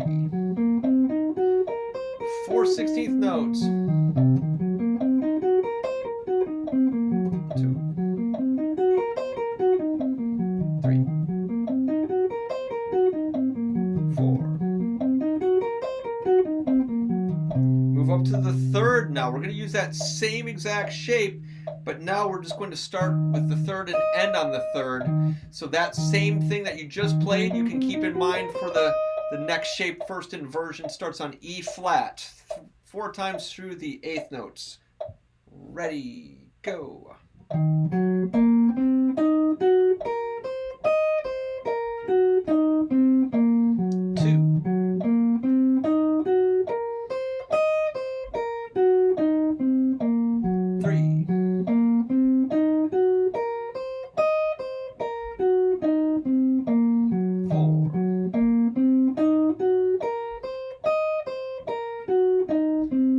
Triplets.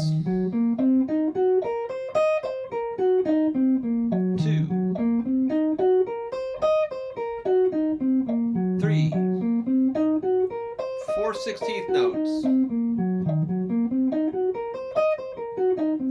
2. 3. 4. Okay, now we're going to move to the flat 5. That's G flat. I'm going to play that down on my 2nd fret. Here we go. 2 and ready and play. And 1.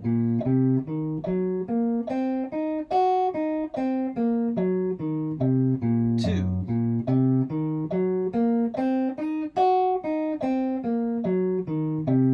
3.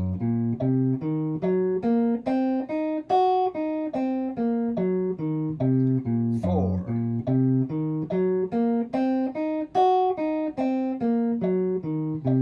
Triplets. 2. Last time. 16ths. 2. 3. 4. Piece of cake, right? Well, it gets even easier. Here we go. Flat 7. That's our B flat. That's on our 6th fret. We're going to start there and move up the C minor 7 flat 5 arpeggio. 4 8th note repetitions. Here we go. 1 and 2 and ready, play. 2.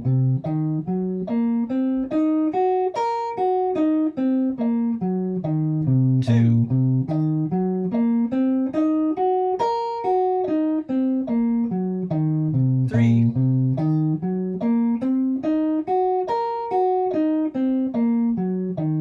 4.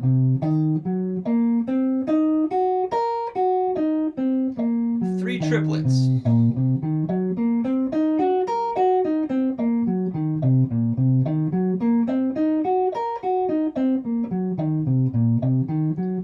4 16th notes.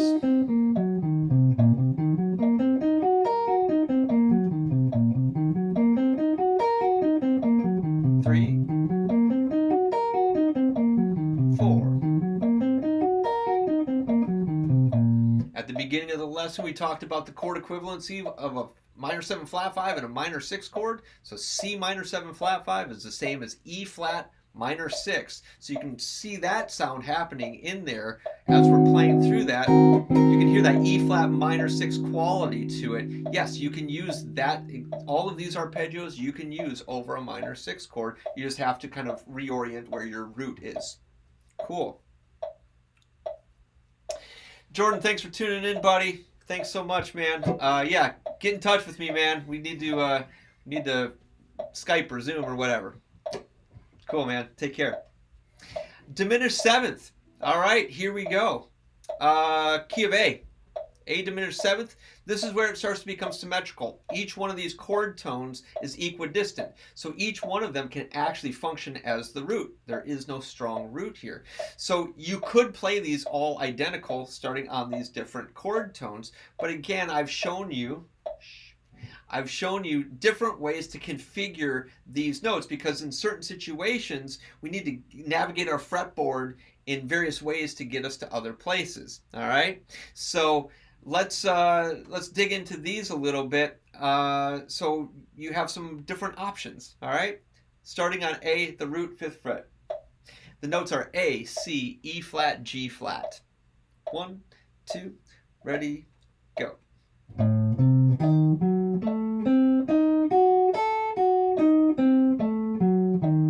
2.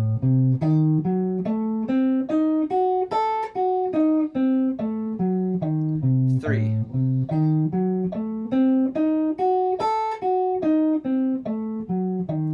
4.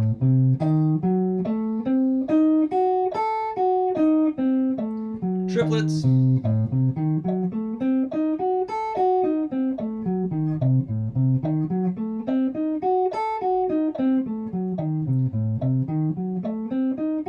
16ths.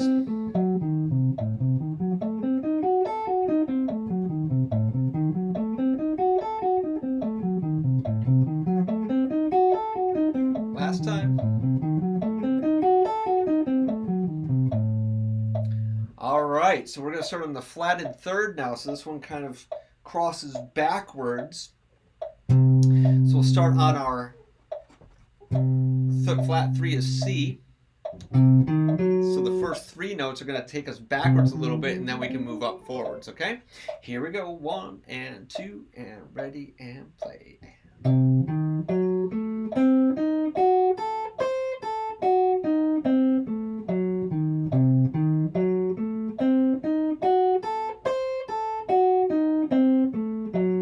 3.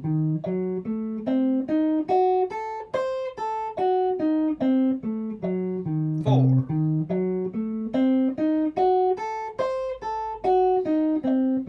'Triplets.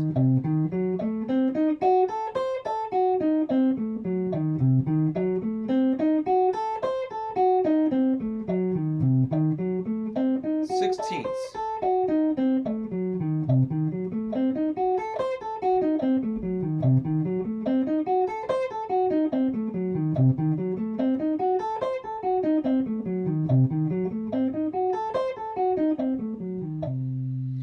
5 is E flat.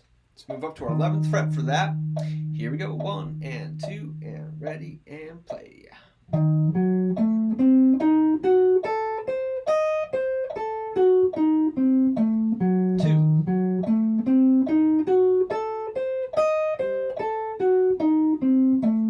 3.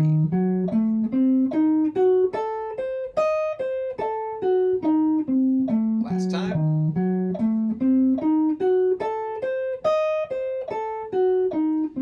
'Triplets.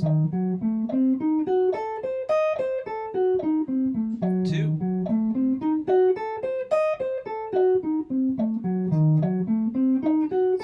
16th notes. 2. 3.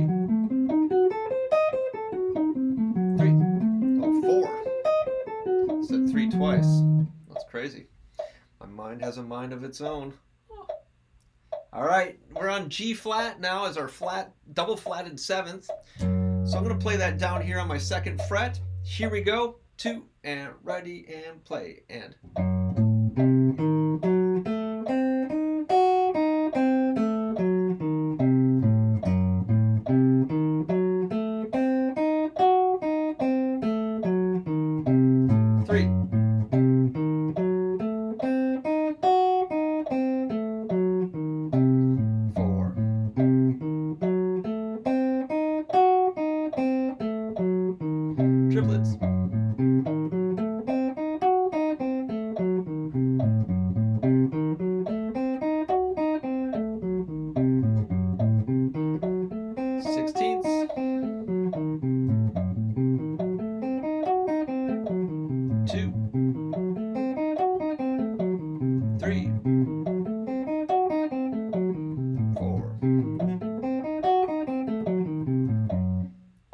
remember when I was telling you to look for patterns?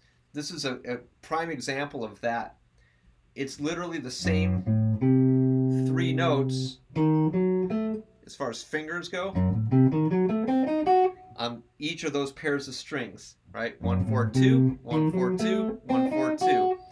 So that's a kind of a fun pattern. Now, if you know anything about diminished arpeggios, you know that they happen very much in the kind of a repetitive pattern transversely. We'll get to transversals. Don't worry. We're doing everything positionally first so we have a better idea how they kind of lay in a certain zone on your fretboard. And then we will talk about how to make all of these cross your fretboard. Okay? Cool. All right, so now we're back to the page I skipped, or that I skipped to, and we already did the dominant 7 flat 5s, so let's go on to the major 7 flat 5s here. So major 7 flat 5 in the key of C is going to be C, E, G flat, B. And we're going to play it from the root. Here we go. 1 and 2 and ready and play. And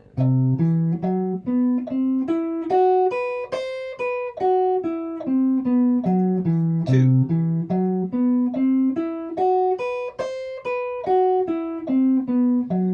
3.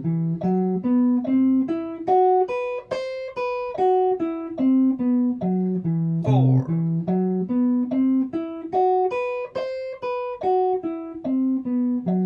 Triplets.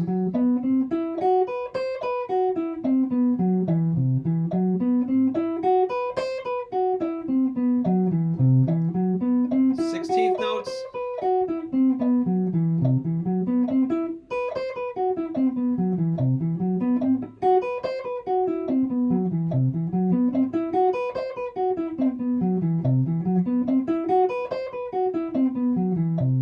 Now I know I said I wouldn't talk too much about fingerings today because it is kind of a subjective thing, but I did want to point out that sometimes when you move up in arpeggio, you might have to use one type of fingering, and then on the way down a different type of fingering, depending on kind of if the notes are on the same fret crossing strings, like this one is, right? Sometimes coming down, it doesn't make sense to do that. Sometimes it might make sense to use a different fingering. So feel free to experiment with different accents and descents. That's totally normal. All right, first inversion is going to have E in the bass. Let's start on the 12th fret. Here we go. This is a little bit transversally, but we'll only go up to the 3rd. You'll see this kind of happen a little bit later when we do the transversal patterns. 2 and ready and play. And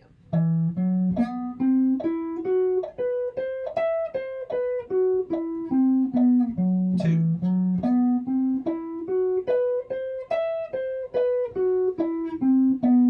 3.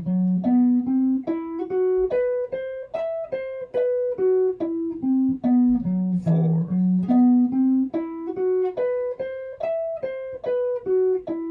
Triplets. 2.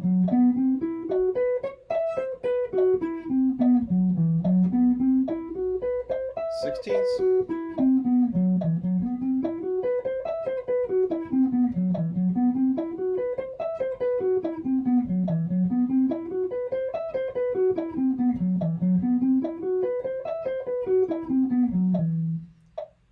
Now in certain patterns you might be tempted to use slides or hammer-ons or pull-offs, and that's certainly a way to practice arpeggios too. I encourage that.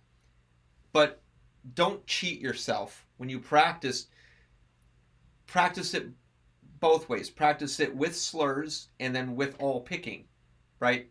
Because you're going to use different ways of you're gonna figure out different ways of articulating that way, and you need to work out all of those possibilities. You can't neglect something just because you find it to be easier to do it one way or another way.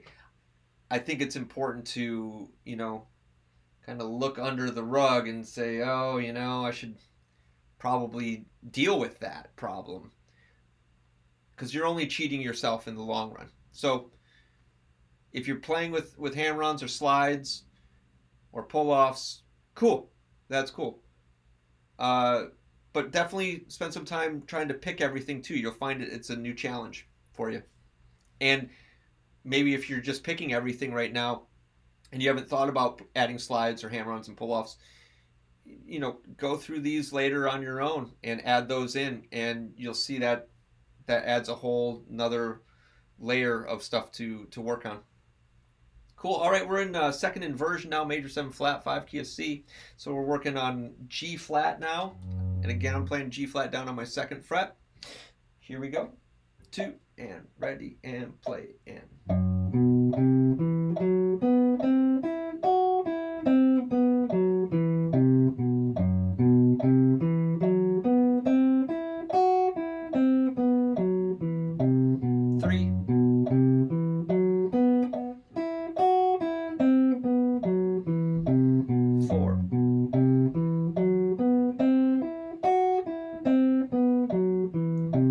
Triplets.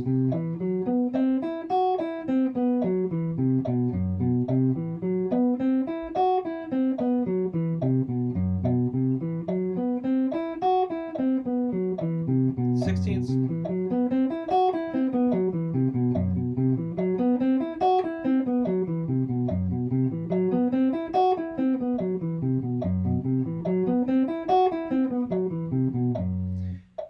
Earlier I was talking about getting new sounds in your ears, right? So a major 7 flat 5 is a really strong sound. I love this sound. I've been personally working on major 7 flat 5s, major 7 sharp 5s, and minor major 7s and diminished major 7s, which are coming right up. Those have been like the focal point of my practicing as of late.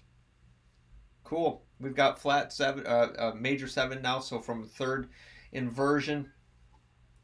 So that's from our B.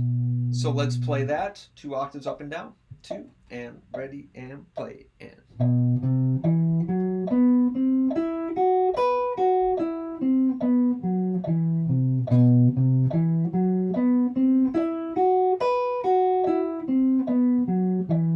3.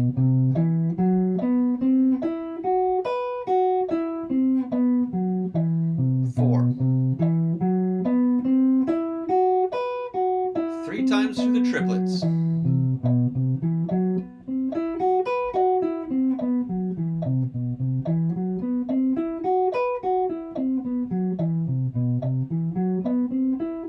4 times through the 16th notes.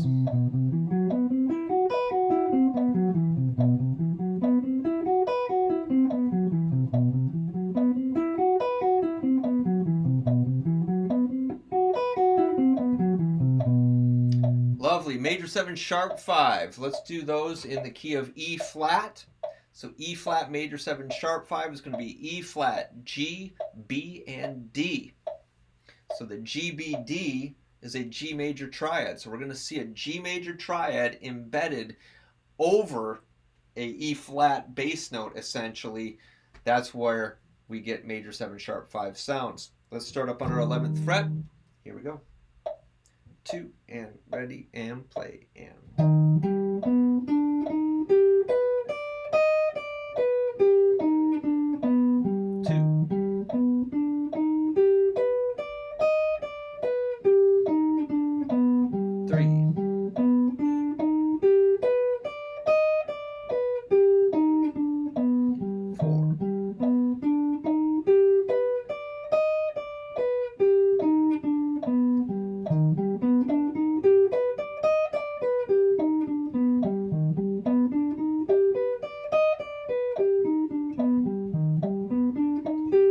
16ths.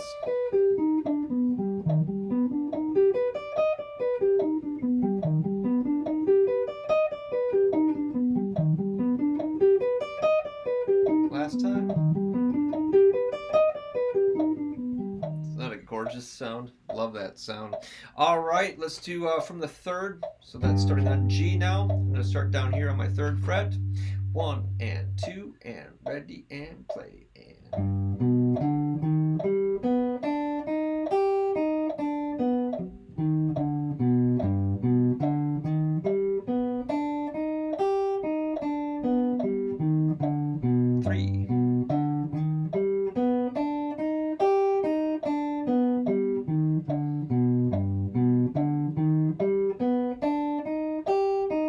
triplets,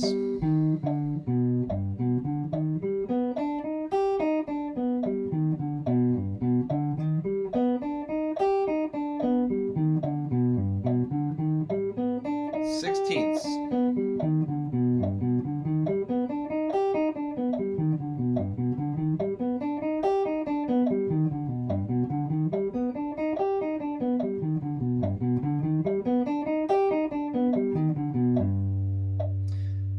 the sharp 5 is the B natural. Let's start in second inversion. 2 and ready and play and. Oh, I blew that one hard. Try it again. 3 and go and.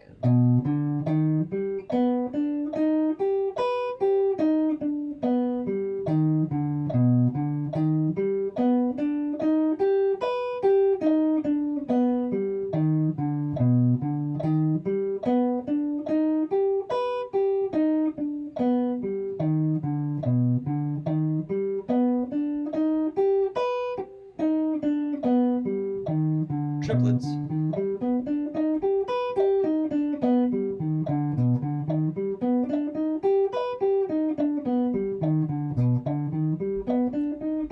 Sixteenths.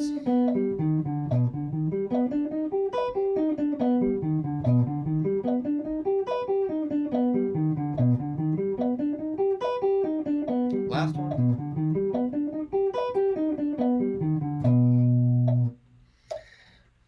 Awesome. Let's do one more and then I'll answer your questions.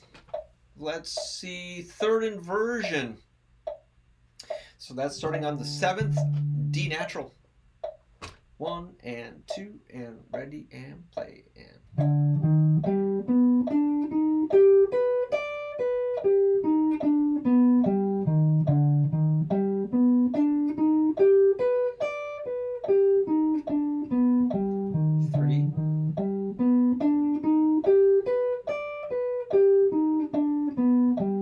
Last time.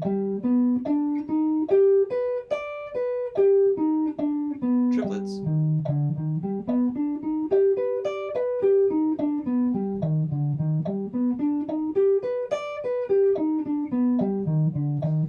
Sixteenths.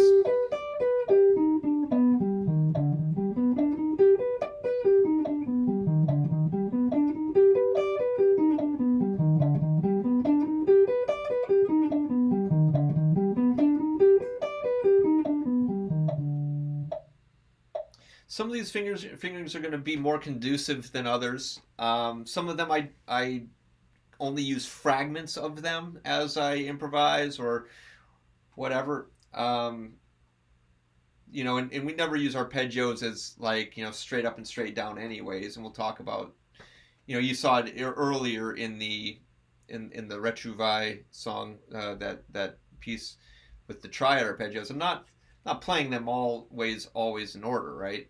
And so we'll be talking a little bit about that as well. But I like this one because you can really see that G major Triad arpeggio in there, right? It's all the black notes in all of these. That second inversion shape that we played, that is what's outlined really clearly in the third inversion of our 7th chord, E flat major 7, sharp 5. Okay, let me get you your questions here. All right.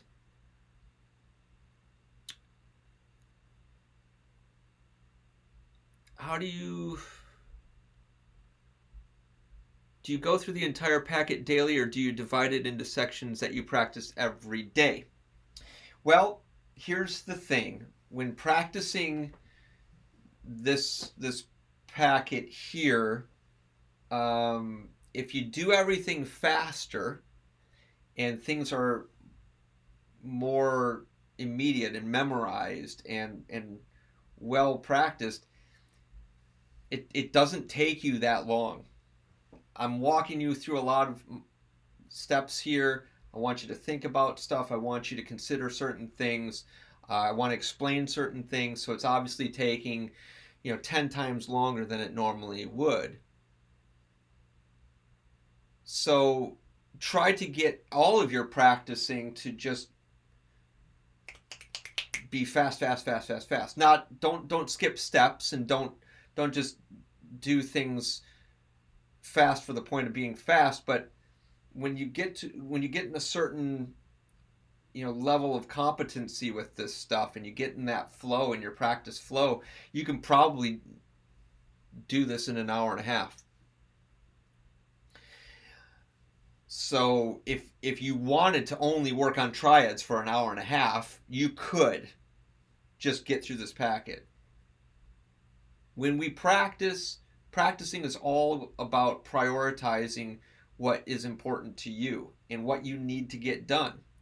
When there are gigs happening, obviously there's repertoire that you have to learn, and you have to prioritize that. So maybe a lot of your practice time is learning the songs for the gig. In other times, when there's not many gigs happening right now, you can prioritize other things, and maybe you can sit down for an hour and a half and just shed arpeggios. So whatever your practice schedule is, for whatever you want to make of your practice schedule, do it so it caters towards the priorities that you set for yourself, the goals that you want to achieve. You can do that. But just know that this stuff is taking much longer because, number one, we're taking it really slowly, and we're kind of really combing through all of the stuff. But that doesn't mean that it's always going to take this long. Thanks for asking. Gonna make sure that, oh yeah, I'm starting to drop pitch a little bit. It's starting to heat up here in my studio. It's on the very top deck of the house, and so what ends up happening is, as the sun beats down on the roof, all of the heat starts to happen in here. I have the window shut and the air conditioner off because I don't want the sound to be all, what's he saying? What's he playing? So, or having to crank it up or whatever. So yeah, it's getting a little warm. My guitar's heating up.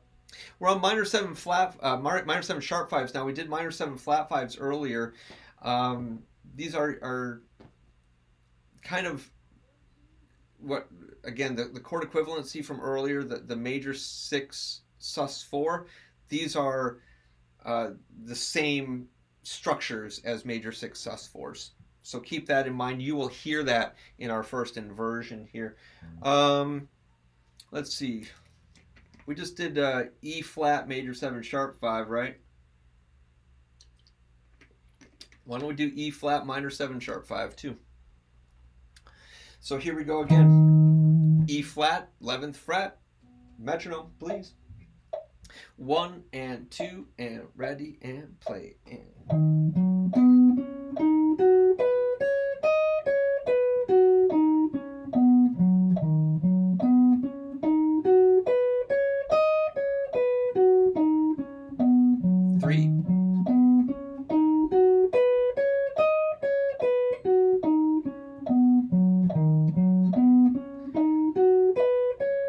triplets.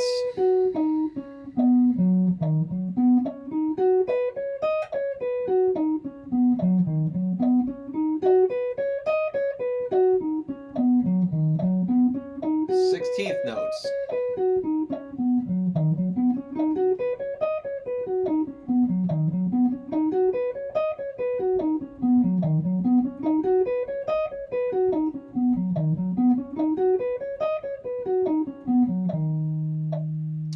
Okay, G flat is, I forgot to spell this chord for us. I'm really sorry about that. It's going to be E flat, G flat, B natural, D flat.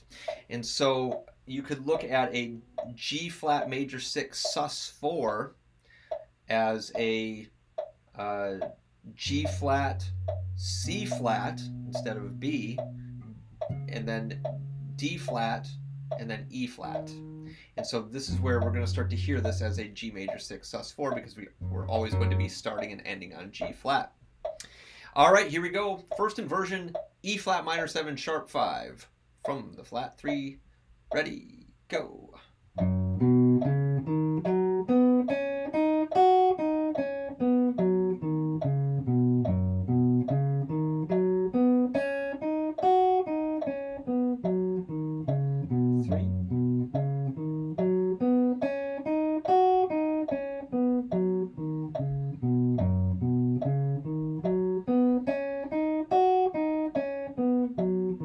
triplets.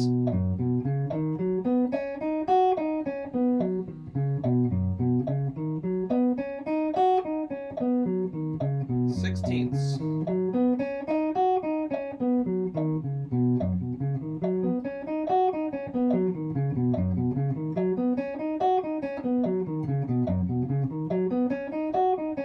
Last time. Notice that that looks very pentatonic-y as well. This is a genuine question, trivia question that I don't know the answer to, but growing up watching cartoons, whenever they go off into like this field frolicking and all the animals, they'd always play that type of thing, like the woodwinds and that type of thing. And I think it's a legitimate classical piece. I think they actually use that piece. So whatever that piece is, that's a G major 6 sus4 sound.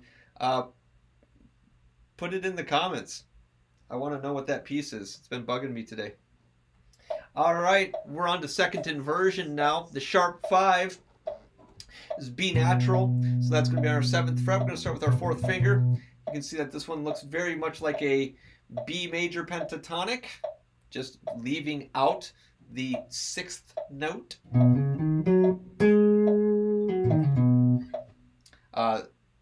6th degree. Is that right? No, that's not right.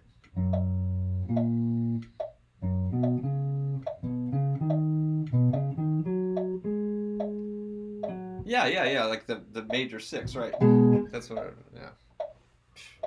Starting to get twisted up here. What? All right. Cool. Yeah, it could be Grieg. I don't know. Yeah, I'm going to have to look that up now. Everybody gets to look up the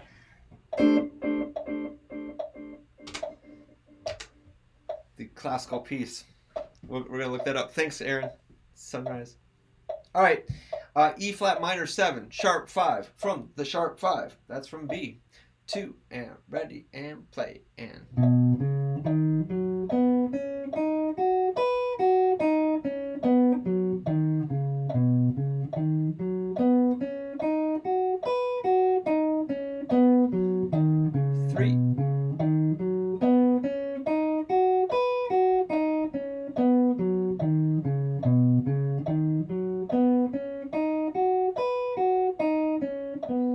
Triplets.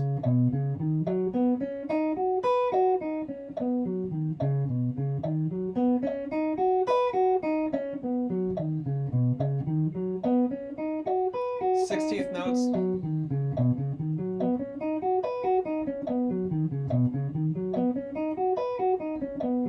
Three. 4.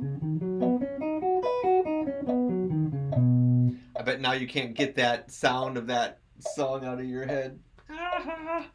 Okay, we're in third inversion now. So up to the flat 7. 1 and 2 and ready and go.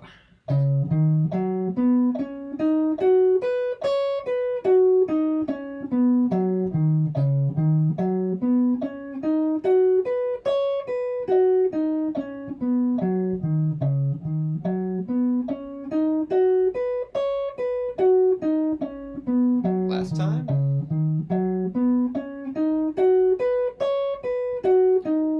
3 times to the triplets.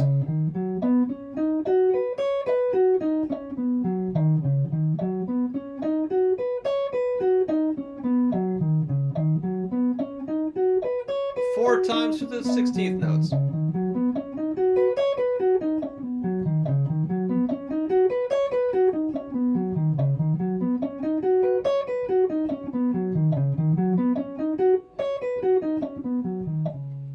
All right, next page. We got 2 more chord types, minor major 7th and diminished major 7th. As I mentioned earlier, these are 2 types that I've been really shedding. We're going to talk about after the next after we go through the transversals. We'll talk about how to apply these cool chords as substitutions. So hang in there. We're almost to the 2/3 mark. All right, so we're almost at like mile 18.8 of 26.2. I don't know. Do the math. All right, A minor major seventh. Root position. Minor minor major seventh is a minor triad with a major seventh, hence the name minor major seventh. In the key of A, that's A, C, E, G sharp. Visualize those on your fretboard really quickly. Starting in fifth position. Here we go. 1 and 2 and ready and play and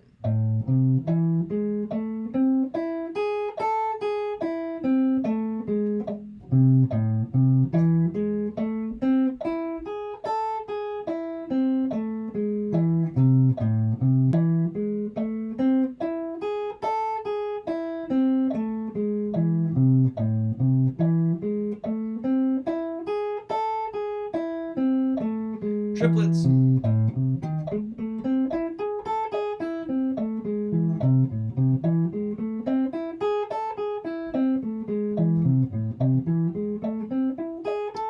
Sixteenths.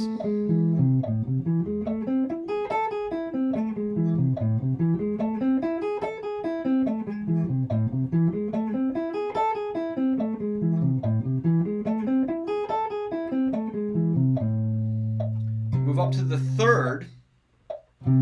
That's C. Here we go. Ready, play.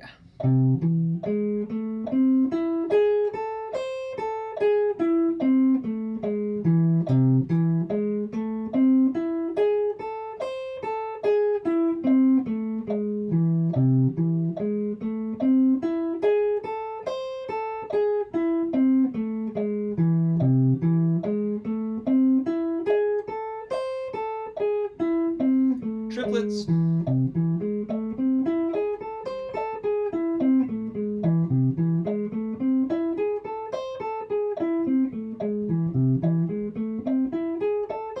Sixteenth notes.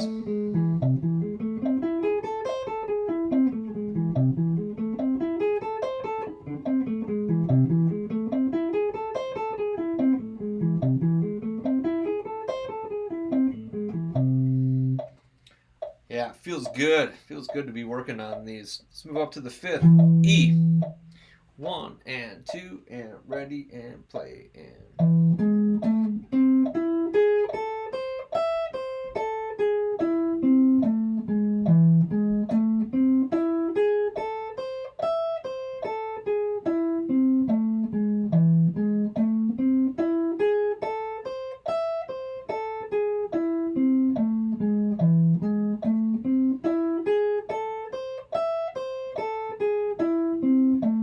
triplets.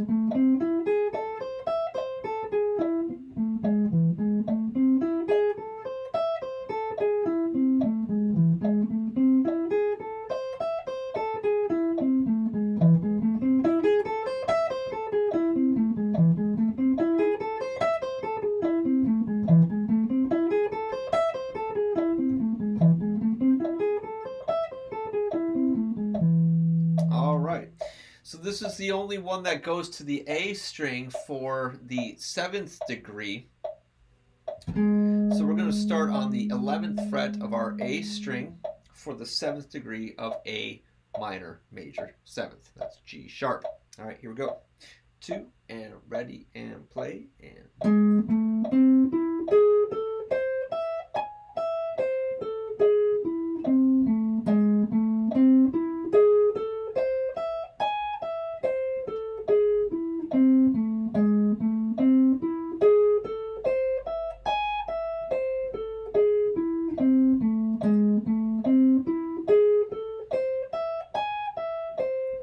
triplets.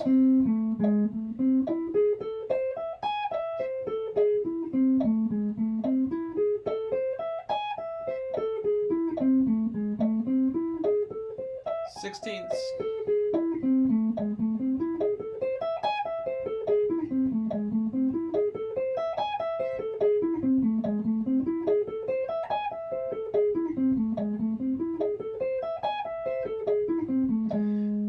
All right, and for our last chord type, diminished major 7th, we're going to do this in the key of C. Let's start down here on our 8th fret. The notes of C diminished major 7th. It's literally a diminished triad with a major 7th. So it's C, E flat, G flat, B. All right, here we go. Visualize those on your fretboard. Root position. Ready, play.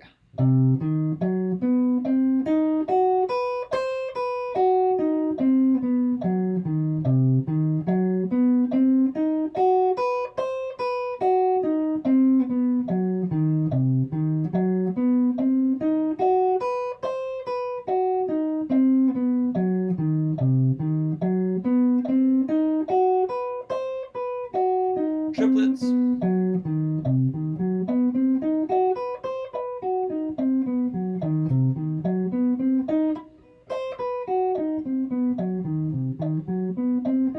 Sixteenths.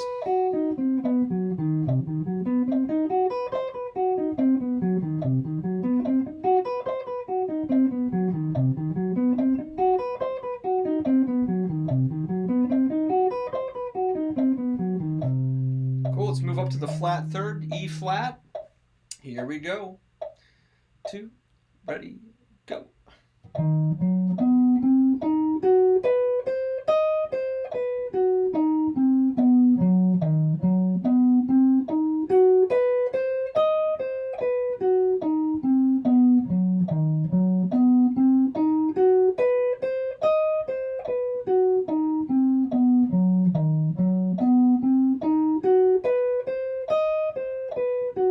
Triplets.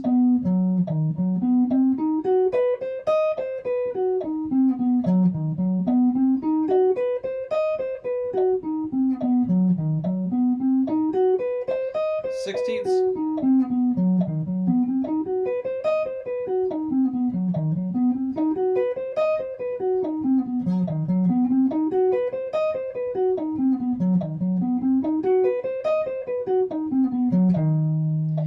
All right, now we're on the flat 5. We're going to play that G flat down on our 2nd fret.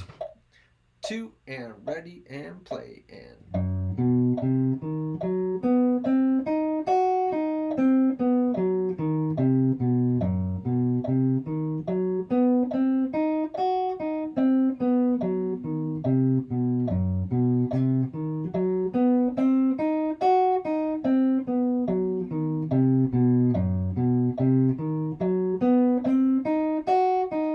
Triplets.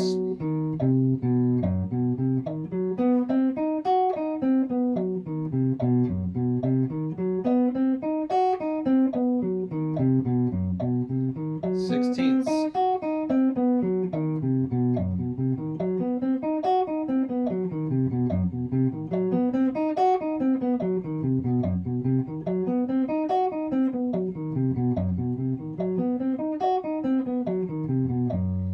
And finally, we're up to our major 7th. That's B. Let's try it. 3rd inversion, 2 octaves. 2, and ready, and play, and...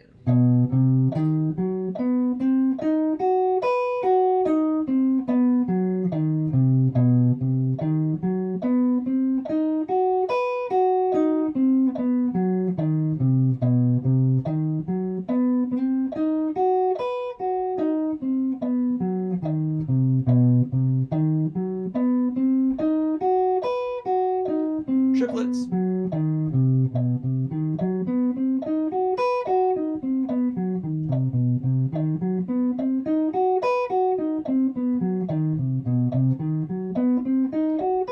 Sixteenths.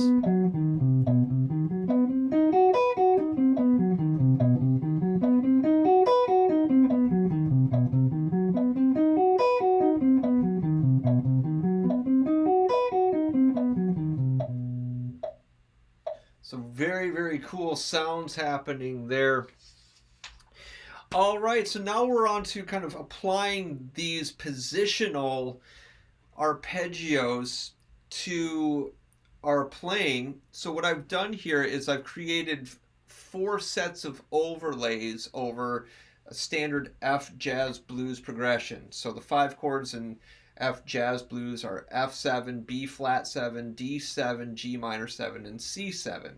So what I've done here is in the next 4 pages is I've mapped out those arpeggios positionally where they kind of overlap on top of each other. So when you're transitioning from chord to chord, you can kind of see what the closest arpeggio would be to where you are. All right, so I'd like to play through these with you right now. We're just going to play them as eighth notes, ascending and descending. So this is F blues arpeggios example 1. All right, here we go. 1 and 2 and ready and play and.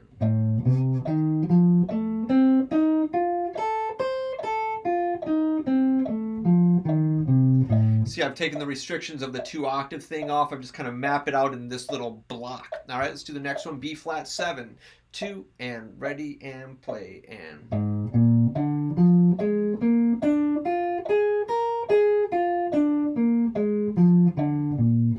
So it's kind of bridging into the transversal stuff a little bit. We haven't quite gotten there, but we're starting to inch our way towards it. Let's try the D7 now. Ready and play and.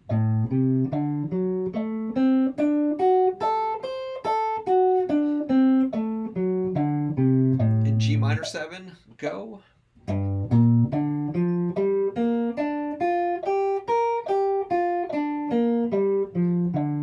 then the C7, ready, go.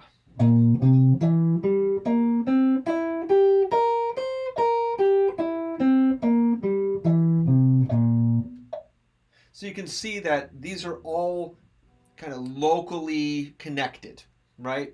And so you could really practice this worksheet until those are memorized, and then you could try improvising over a blues backing track just using notes from those arpeggios. We'll get there in a moment, but we've got 3 more regions on our fretboard covered. So let's turn the page to example 2, and this kind of moves up our fretboard just a little bit. So F7, starting on the 5th now, 2 and ready and go.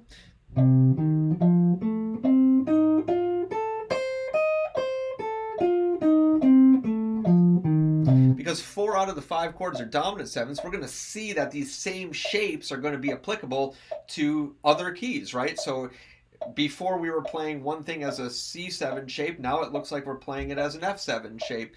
These things are going to kind of feed into each other. So try to make those connections as we play through it. Here's B flat 7, 2 and ready and play. And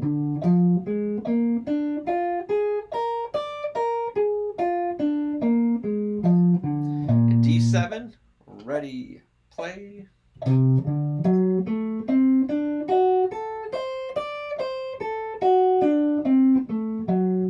G minor 7 from the 3rd, ready, play.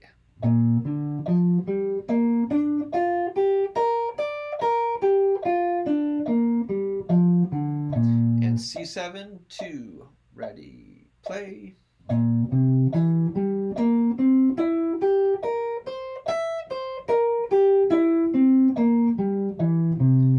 All right, we're going to go to example 3 now, which shifts us up a little bit further on the fretboard. So F7 starting on the flat 7. I'm going to take a little swig as I feel a tickle coming on. Okay, here we go. And 2, ready, play.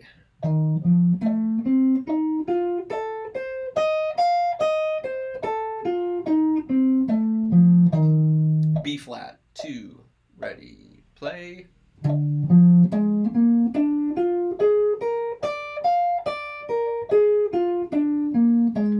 D7, ready, play.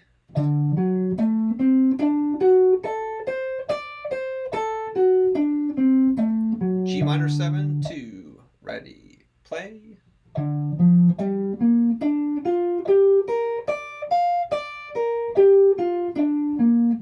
C7, ready, play.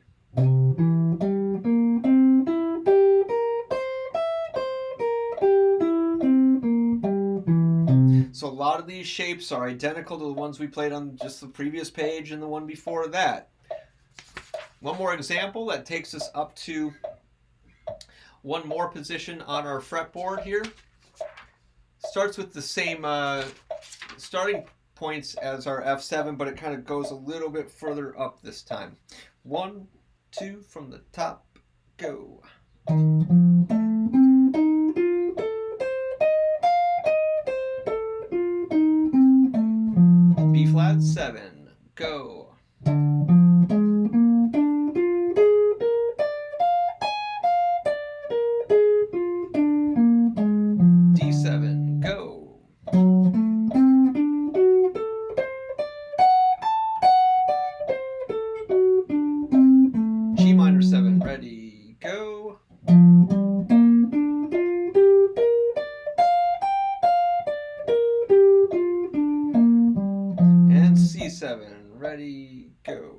So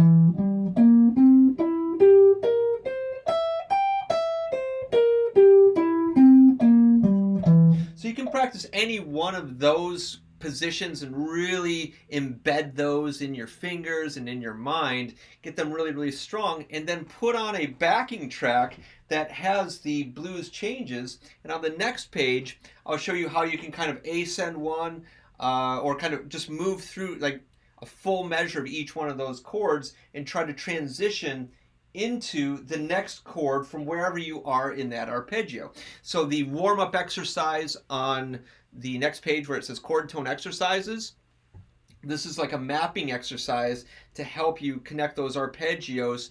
And you could start on any note in the arpeggio that you wanted. You could start descending even, whatever you want to do, but see if you can kind of flow from one arpeggio right into the next one. So let's do this with a metronome really quick at 72, and then we'll try it with a backing track, all right? So this is the warm-up exercise using the F blues arpeggios, and these are centered around this kind of fifth position area. 2 and ready and play and up 2 and ready and play and.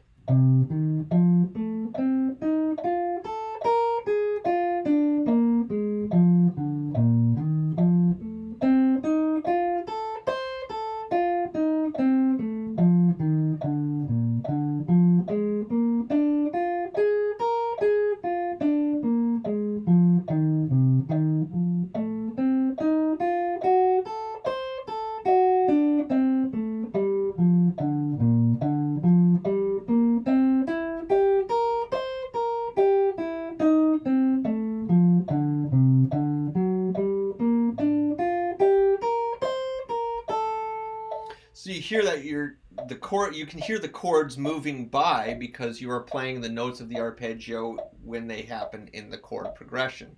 All right, so let's try that with a blues backing track so that was still 72. Let's try it at 100 with a blues backing track now. 2, ready, play.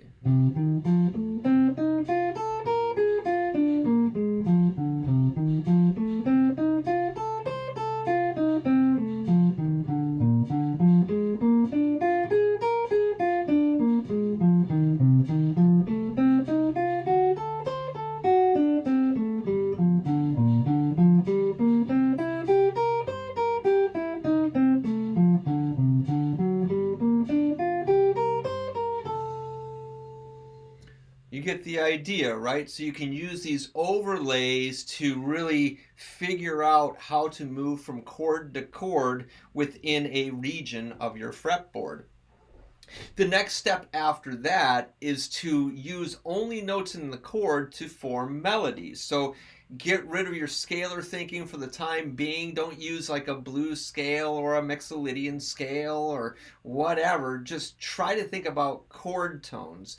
And chord tone targeting is a big part of soloing over chord changes. So when you're looking at the chord changes of an F blues, just think about those arpeggios and then extract certain notes from those to make your melodies from. And keep in mind that you don't actually have to play all the notes of the chord to make it sound good, right? You could just play 2 or 3 or maybe even 1 note and it will still sound good. So what I'm going to do is I'm going to play this little example of this chord tone solo for you here, and then we'll play through it together. But I want you just to hear that you don't have to play the entire arpeggio to make it sound like music. And in fact, playing an entire arpeggio doesn't make it sound like music at all, necessarily. It sounds very exercisey, which we need to do to map it out. But then we have to put in our melodic filter. All right, here's this little etude that I came up with just for you.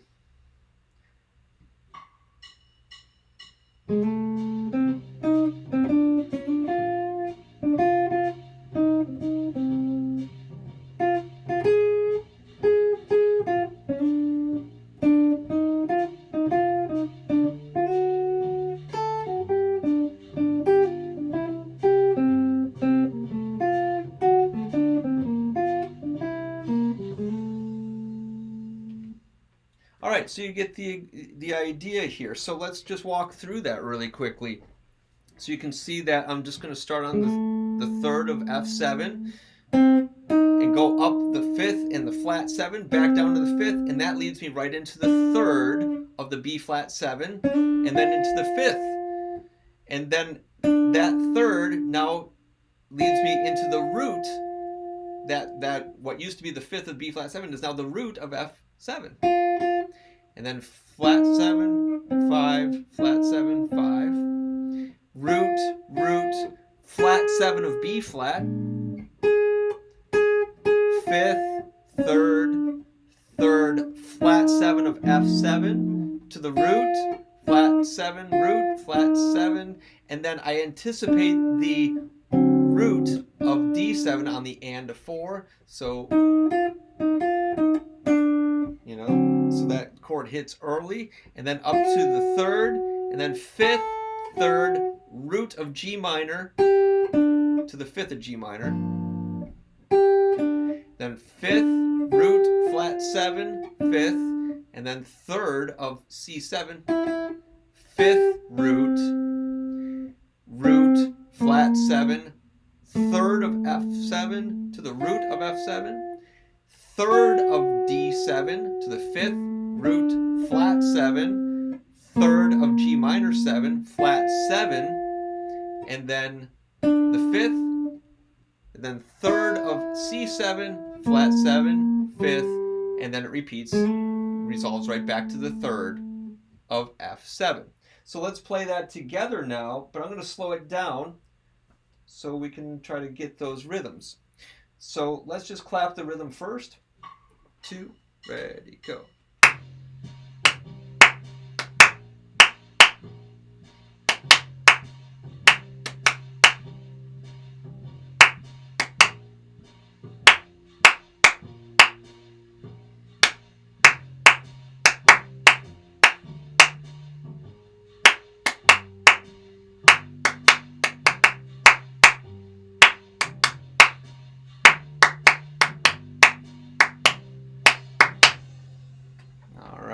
So that's that example. Let's see if we can now put in those pitches. 2, ready, play.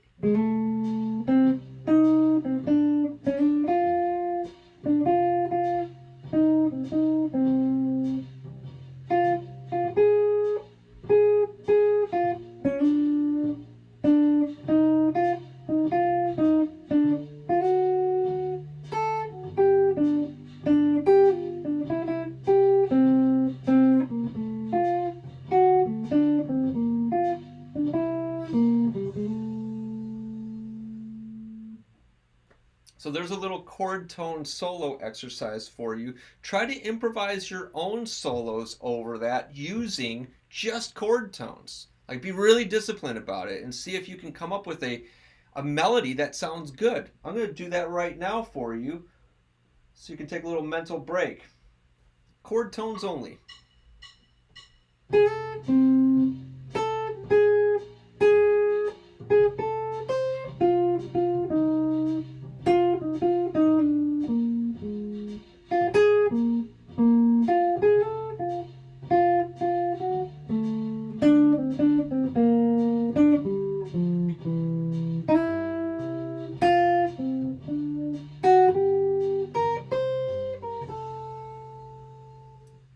Get the idea, right?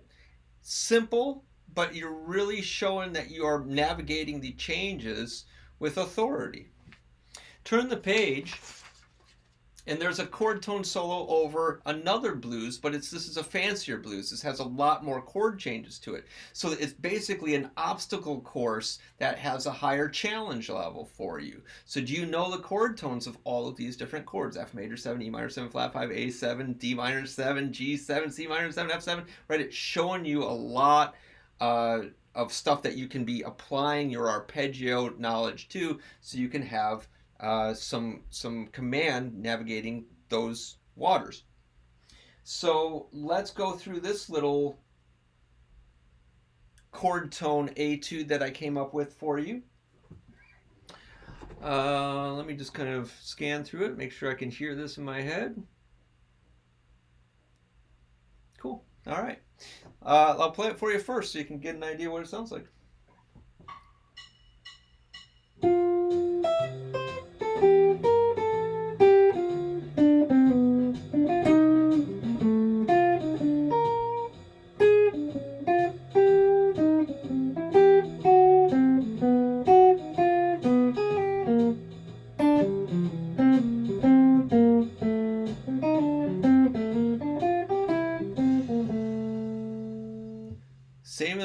before, only using chord tones. The chords are changing much faster than in the previous example, but it's the same thing. When the chord is happening, only use 1, 3, 5, or 7 in there. So let's walk through it. Starts on the root, 7, 5, 3, then the flat 3, flat 5, anticipates the root of A7. This is the flat 7 of A7, and then it anticipates the flat 3 of D minor 7, and then it plays the root in the flat 7 of D minor 7 into the 3rd of G7, 5th flat 7, flat 3 of C minor 7, 5th flat 7, 3rd of F7, root flat 7, 3rd of B flat 7, root flat 7, 3rd, flat 3, 5, and then it anticipates the 3rd of E flat 7, root, flat 7, flat 3 of A minor 7, 5, flat 7, 5, 3rd of D7, flat 7, 5, flat 3 of A flat minor 7, flat 7, 5, 3rd of D flat 7, flat 7, 5, root of G minor 7, flat 3, 5, root, flat 7 to the 3rd of C7, root, flat 7, 5, root, flat 7, 3rd of F7, 5th, flat 7, root of D7, 3rd, flat 7, 5, flat 3 of G minor goes right up, 5, flat 7, root, C7's 3rd, 5, root, flat 7, 3rd of F major 7. Okay. So you can see kind of how that thinking can apply, and to get really, really fast at thinking about which chord tone goes smoothly into another chord tone, you can make it sound more connected, right? So like even in that those last 3 notes, you can see the root to the flat 7 to the next chord's 3rd. That sounds like a scalar passage, right? And so once you start to figure out how to connect these arpeggios to each other, you can start making more smooth connections in your lines, even when you're playing just chord tones.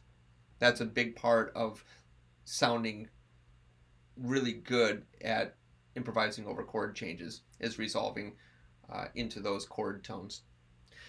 Wonderful. Okay, at this point, we need to stretch out because we're in our last 6.2 miles. So we covered the first 20 miles, but now the second half begins, which is only 6.2 miles, but it always feels like the second half. So I'm going to break it up with a little joke here. This is my favorite joke of all time. It's such a dumb, silly, just goofy joke, and this is why I love it. A guy's watching TV on his couch one night. The TV's not on the couch. That's not the punchline. He's on his couch watching TV, and he gets a knock at the door, and he opens the door, and he looks around, and no one's there. And he looks down, and there's a little snail on his doormat, so he flings it out into the grass, shuts the door.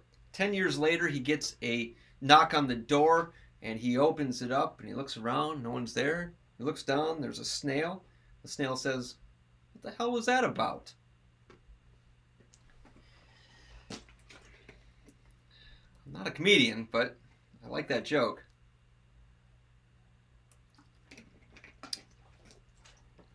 All right. Well, for all of you who are managing to get through this massive workout today, thank you for being here. We're going to get into transversal arpeggios and talk about how to apply these seventh chord ideas onto other chords in chord progressions, and how people think about that and how I think about that. So let's see if we can bust through these. Again, I've written these out in just the 4 keys that we're going to be playing them in today, but you can see that these transversal arpeggios kind of span a much greater cross-section of our fretboard. So as we play through them, you're going to see a lot of 2-note per string arpeggios.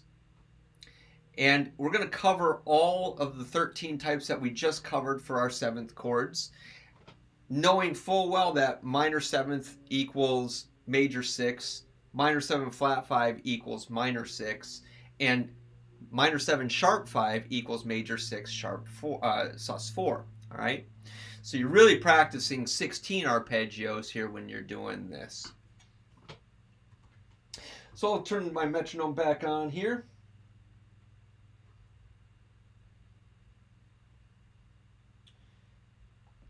And we'll crank it up. We're going to do C major 7, the first transversal arpeggio example for us, and this is taking it from the 3rd. So it's going to show you that we can move all the way from the 3rd up to the root on our 8th fret of our high E string. Play it with me. We'll just play it up and down. 2 and ready and play and.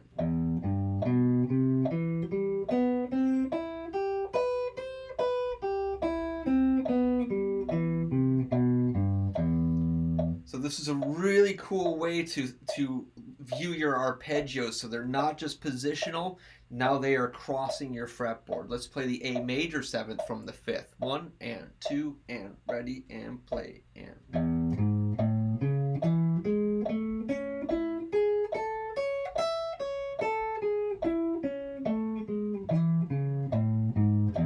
Do you see how that has a repeated pattern on every pair of strings?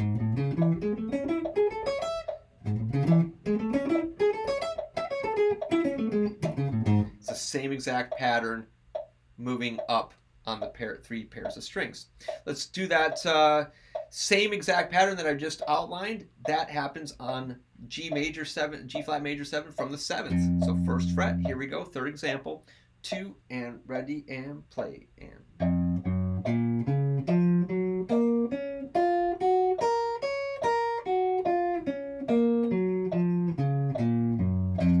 Now E flat major 7 from the 3rd. Ready, go.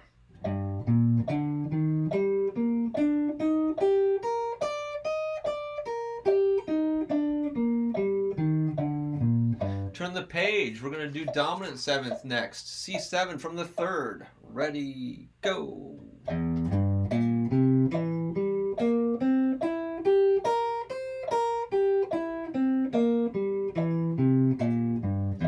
A7 from the 5th. 2. Ready, go.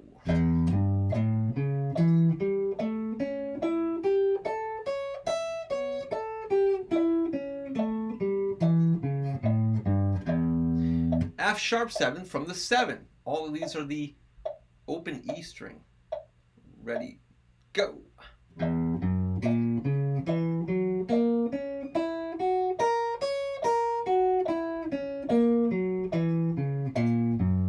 And E flat 7 from the 3rd. Ready, go.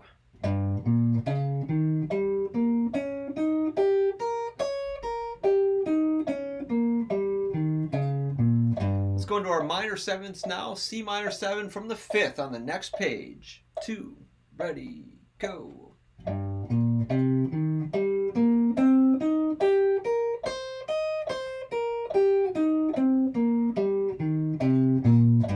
Pretty symmetrical pattern there. It's pretty nice, right? Let's do the A minor 7 from the 5th. 2, ready, go.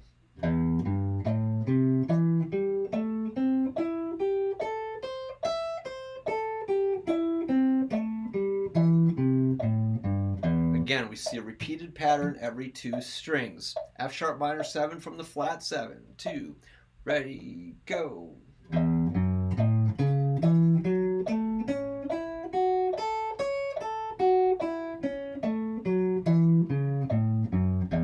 E flat minor 7 from the flat 3. 2, ready, go.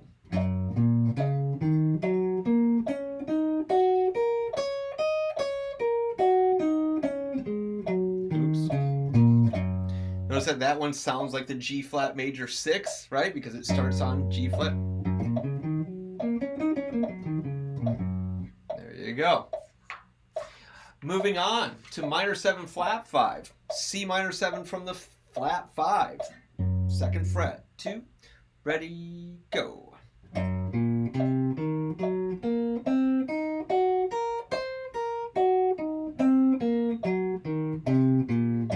again, this sounds like a, in my mind, it could be very easily an E flat minor 6 chord, right? Starting from the flat 3. All right, A flat minor 7 from the flat 7. G, 2. Ready, go.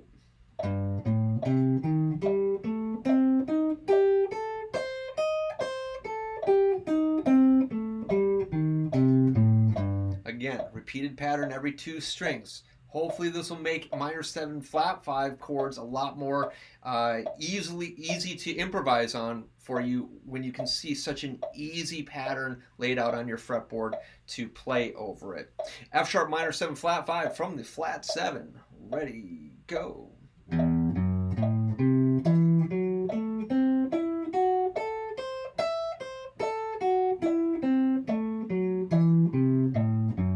Right? Seeing the pattern there, every 2 strings.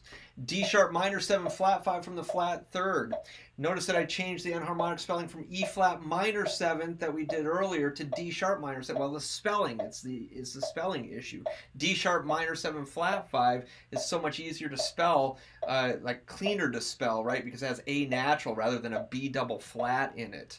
So that's why enharmonically I flipped it over to D sharp here. Here we go from the flat 3.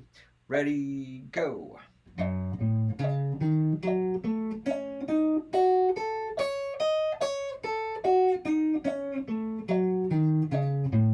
Again, you can see that symmetry happening.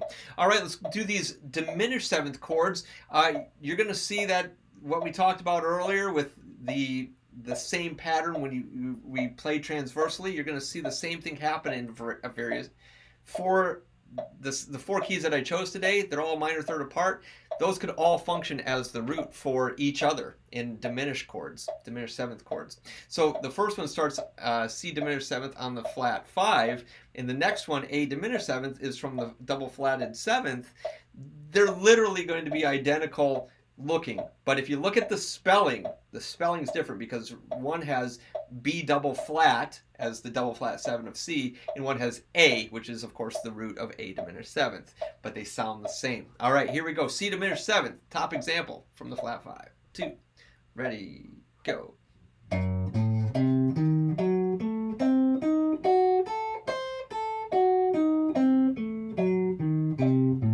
I know you know that shape. That's the classic one. That's the one we play. That's a very conducive one to play. Some arpeggios are way easier to play transversally, right? That's what we were talking about earlier. All right, here's that A diminished 7th from the double flatted 7th. It's going to look the same. It's going to sound the same, but spelling-wise, try to think of it as starting on a G flat and then going to an A rather than starting on G flat and going to a B double flat. All right, here we go. 2, ready, play.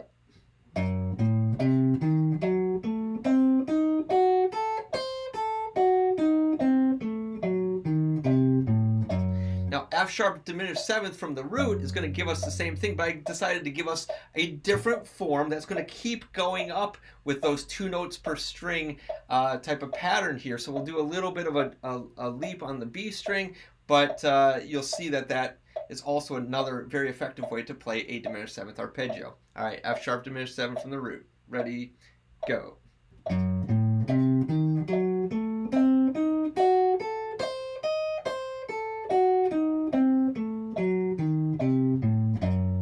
And then D sharp diminished 7th from the flat 3 is going to give us that same thing as well. But let's play it just to get the reps in. 2, ready, go.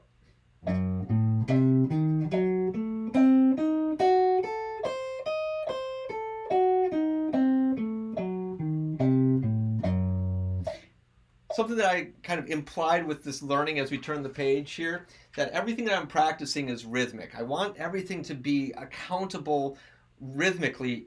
First off, it forces me to think of things in real time, like in musical time, and also it kind of solidifies all of my rhythmic playing, right? So I always want to do something that's going to to have multifaceted things that are being worked out in my playing.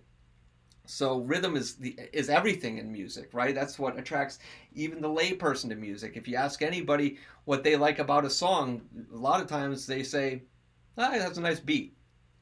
Rhythm is very, very important. And so embedded in all of this is play it with a metronome, play it with a backing track. Don't just kind of sweep through it kind of amorphously. I hear so many guitar players who are really good guitar players, like really, really good guitar players, but the rhythm just stinks. Prioritize your rhythm. Don't forget about that. That's important. That's why we're doing it to the truth, the metronome. All right, cool. We're on C major 7 flat 5. We're going to take this one from the 3rd here. So open E, 2, ready, go.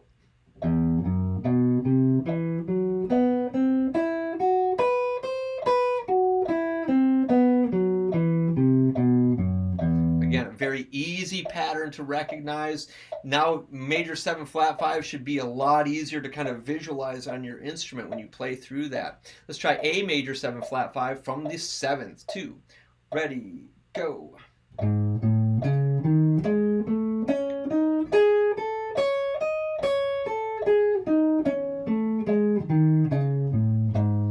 then G flat major 7 flat 5 from the 7th as well. 2, ready, go.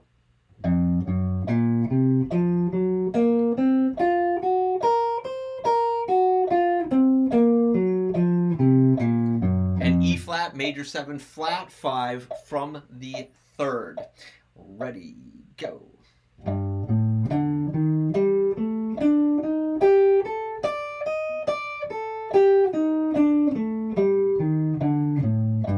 All right, major 7 sharp 5 from the 3rd, key of C, open E, 2, ready, go.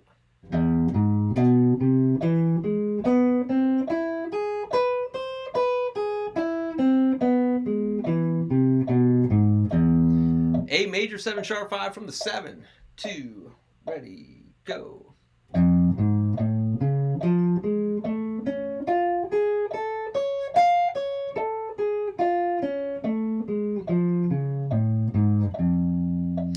G flat major 7 sharp 5 from the 7th, 2, ready, go.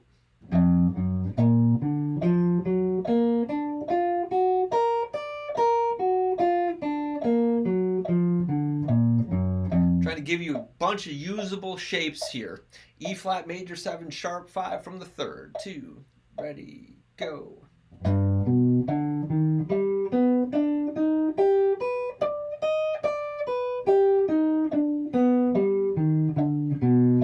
Doing great. Keep it going on the next page. 7 flat 5, key of C. Start from the 3rd. 2, ready, go.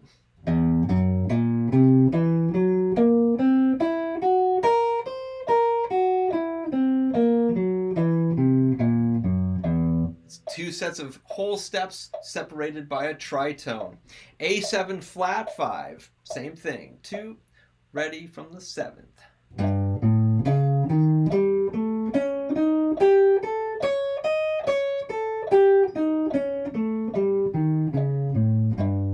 Then F sharp 7 flat 5 from the flat 7 for open E. 2, ready, go.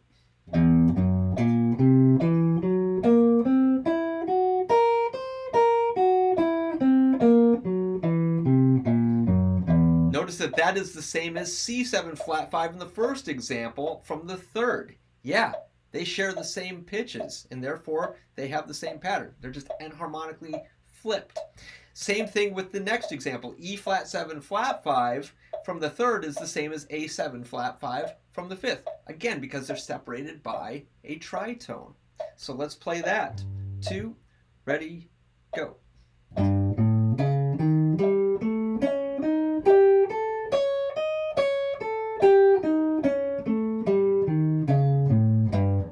Now you're probably wondering why on the major 7 flat 5 and the dominant 7 flat 5 am I only starting from the 3rd and from the 7th? Why didn't I show you starting from the root and starting from the 5th? Well, I don't think they lay super great transversally. They are kind of awkward fingerings. the ones that are positional might be more useful when you start from the fifth or when you start from the root. And then when you play positionally, sometimes the third isn't so conducive to playing on your fretboard, but playing transversally is. So I'm trying to just basically give you some really useful ways to play these, not every single possible way.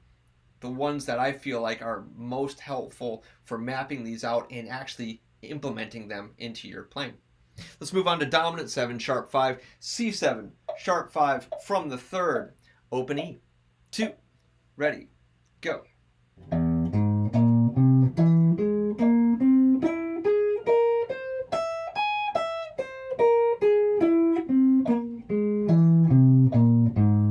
That's a pretty interesting pattern, isn't it? We see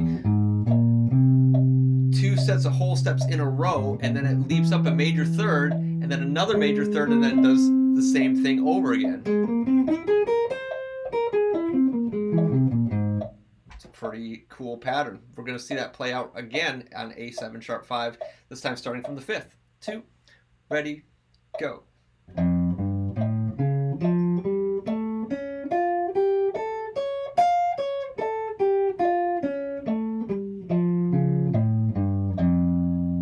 F sharp 7, sharp 5 from the 7th. 2, ready, go.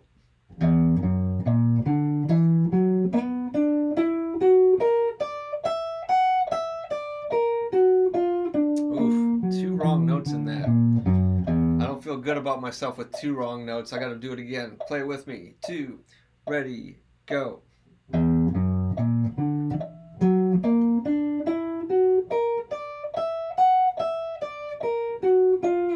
Wow, I keep hitting that.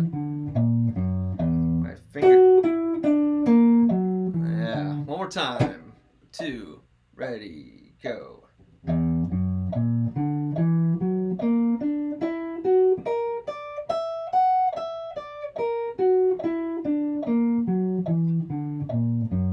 There's a clean one. All right, E flat 7, sharp 5 from the 3rd.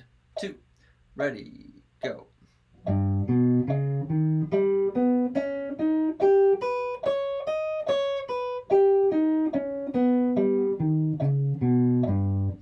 I have my favorites out of these. I don't play every single one of these, but I am trying to get myself to be a little bit more, pluralistic. So I'm always trying to explore new ways to do stuff. But these, I love some of these. I absolutely use them all the time. Like that last example, that's like one of my favorite ways to play a dominant 7 sharp 5. So as you go through these, pick your favorites, try to put them into songs and using those shapes, and then pretty soon they'll become automatic, almost as automatic as like a blues scale for you. Let's turn the page. Any questions at this point? Cool. Awesome. Well, Brett, hey.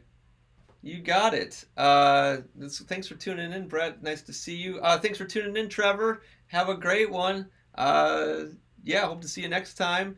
Aaron, I'm glad that you like those dominant 7 flat 5 shapes. Yeah, these are pretty helpful. Let's go on to the 7 sus 4. These start to become really, really cool when you see them, how they behave transversally here. C7 sus 4 from the 4th. Ready, go.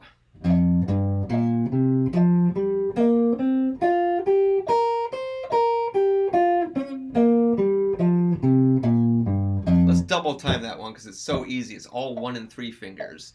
Ready, go.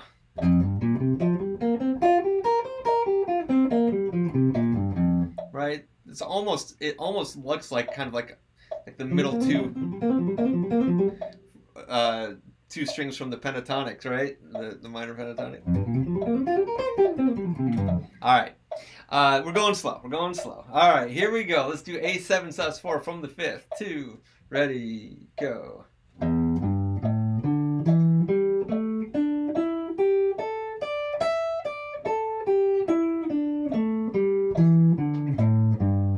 Again, I set these up to be 1, 3 fingers the whole time. Here's F sharp 7 sus 4 from the 7th. 2, ready, go.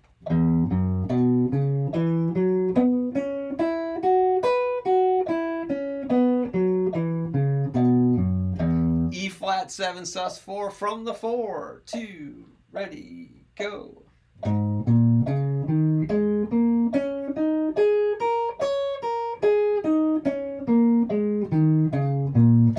All right, minor 7 sharp 5. These are the same as major 6 sus4. Let's do the C minor 7 sharp 5 from the sharp 5. 4th fret, 2, ready, go.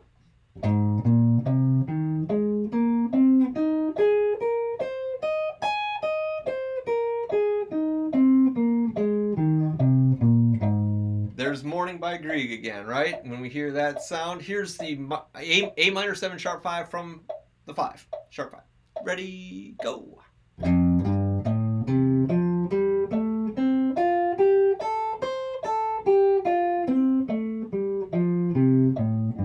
Right, just another option, another possible way to finger it. All right, F sharp minor 7 sharp 5 from the 7th, 2, ready, do it.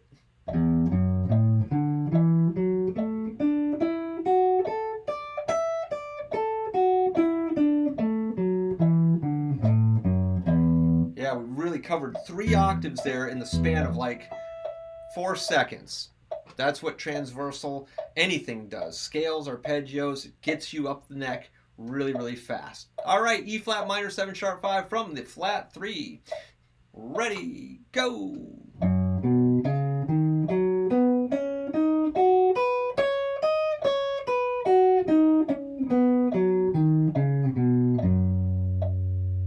Love that pattern. Feels so good. Turn the page. You guys are hanging in tough. Congratulations. You're doing it. This is awesome. This is great. You're going blow for blow with me. This is awesome, man. Blow by blow. This is awesome. Like Jeff Beck. Yeah. This is kind of the rigor that I put myself through. So congratulations on holding up there. It's tough to do someone else's workout, for sure. It's really tough. So congratulations on hanging in there thus far. All right, C minor major 7 from the 7. No, sorry, from the 5th. Oh, from the 5th, G. All right, 1, 2, ready, go.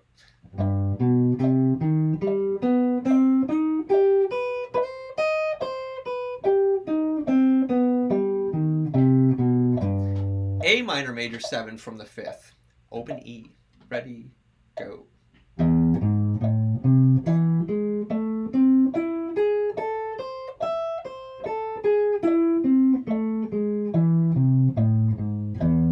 F sharp minor major 7 from the 7. So that's our 1st fret. 2, ready, go.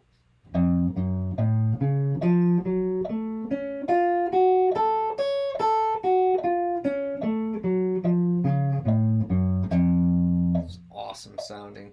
And then E flat minor major 7 from the 3rd, flat 3, 2, ready, go.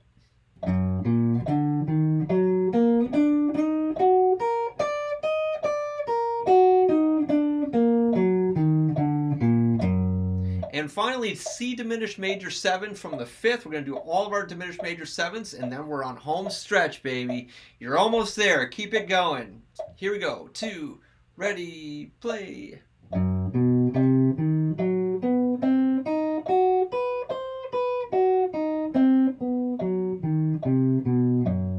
Oh, such a great sound. Really into that lately. And again, notice the symmetry, right? These patterns have symmetry to them. The next one especially. A diminished major 7 from the 7th. Ready, play.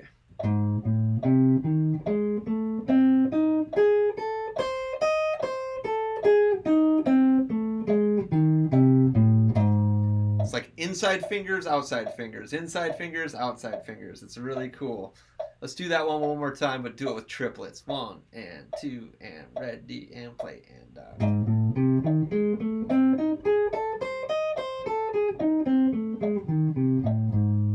yes. F sharp diminished major 7 from the root. Ready, play.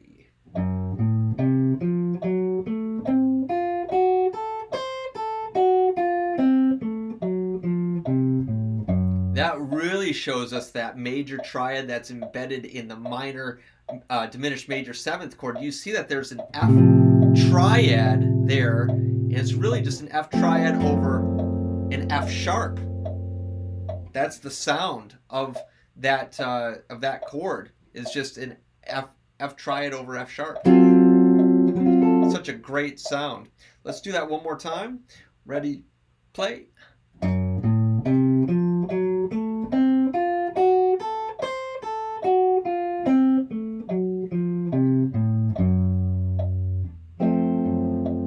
Finally, E flat diminished major 7 from the flat. 3, 2, ready, play.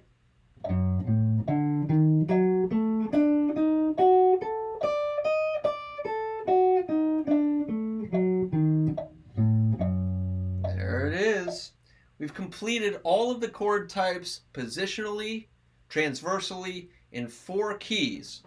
So let's talk about how to apply this stuff now.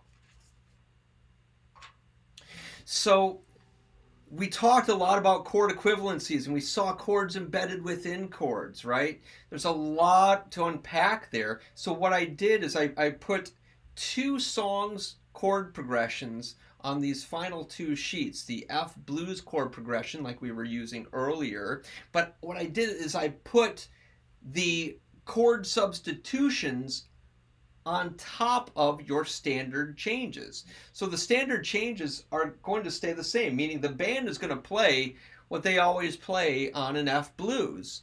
But you are going to superimpose these new chord tones, and it's going to give you some hipper sounds. It's going to add tensions to them, and it's going to make it sound a little bit more stylistic for jazz especially, but other styles of music too, fusion and metal. So check this out. So obviously we just start example 1 of the F jazz blues form, F7 arpeggio over F7. That's going to sound fine, obviously. But then a D minor 7 flat 5 arpeggio on top of a B flat 7 chord gives us the 3rd, the 5th, the flat 7, and the 9, right? So those are the notes of... That's our D minor 7th arpeggio from earlier. That gives us a B flat 9 sound. The top part of a B flat 9 is a D minor 7 flat 5. So I've done that with a bunch of chords here. So as the chords change, I put other chord substitutions on top. So I want you to practice playing these arpeggios over the jazz blues changes. And then on the back side, I gave you two examples with different changes, different substitutions to put on there to help practice arpeggios, but also get some really cool arpeggio sounds or chord tone sounds outside of just basic 1, 3, 5, 7s. And on the back, what Aaron was alluding to earlier was Stella by Starlight. Here are the substitutions that I've been practicing lately over Stella by Starlight. Starts out with a B flat major 7 flat 5 over an E minor 7 flat 5. So what I'm doing is I'm playing B flat, D, F flat, E, and A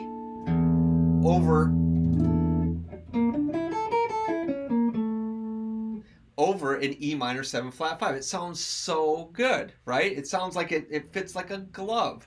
All of these different chord types sound fantastic over the original changes of Stella by Starlight.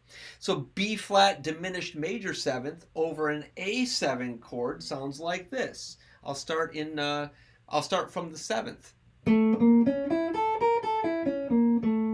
Right? That sounds like an A7 altered chord. An A7 flat 9, right?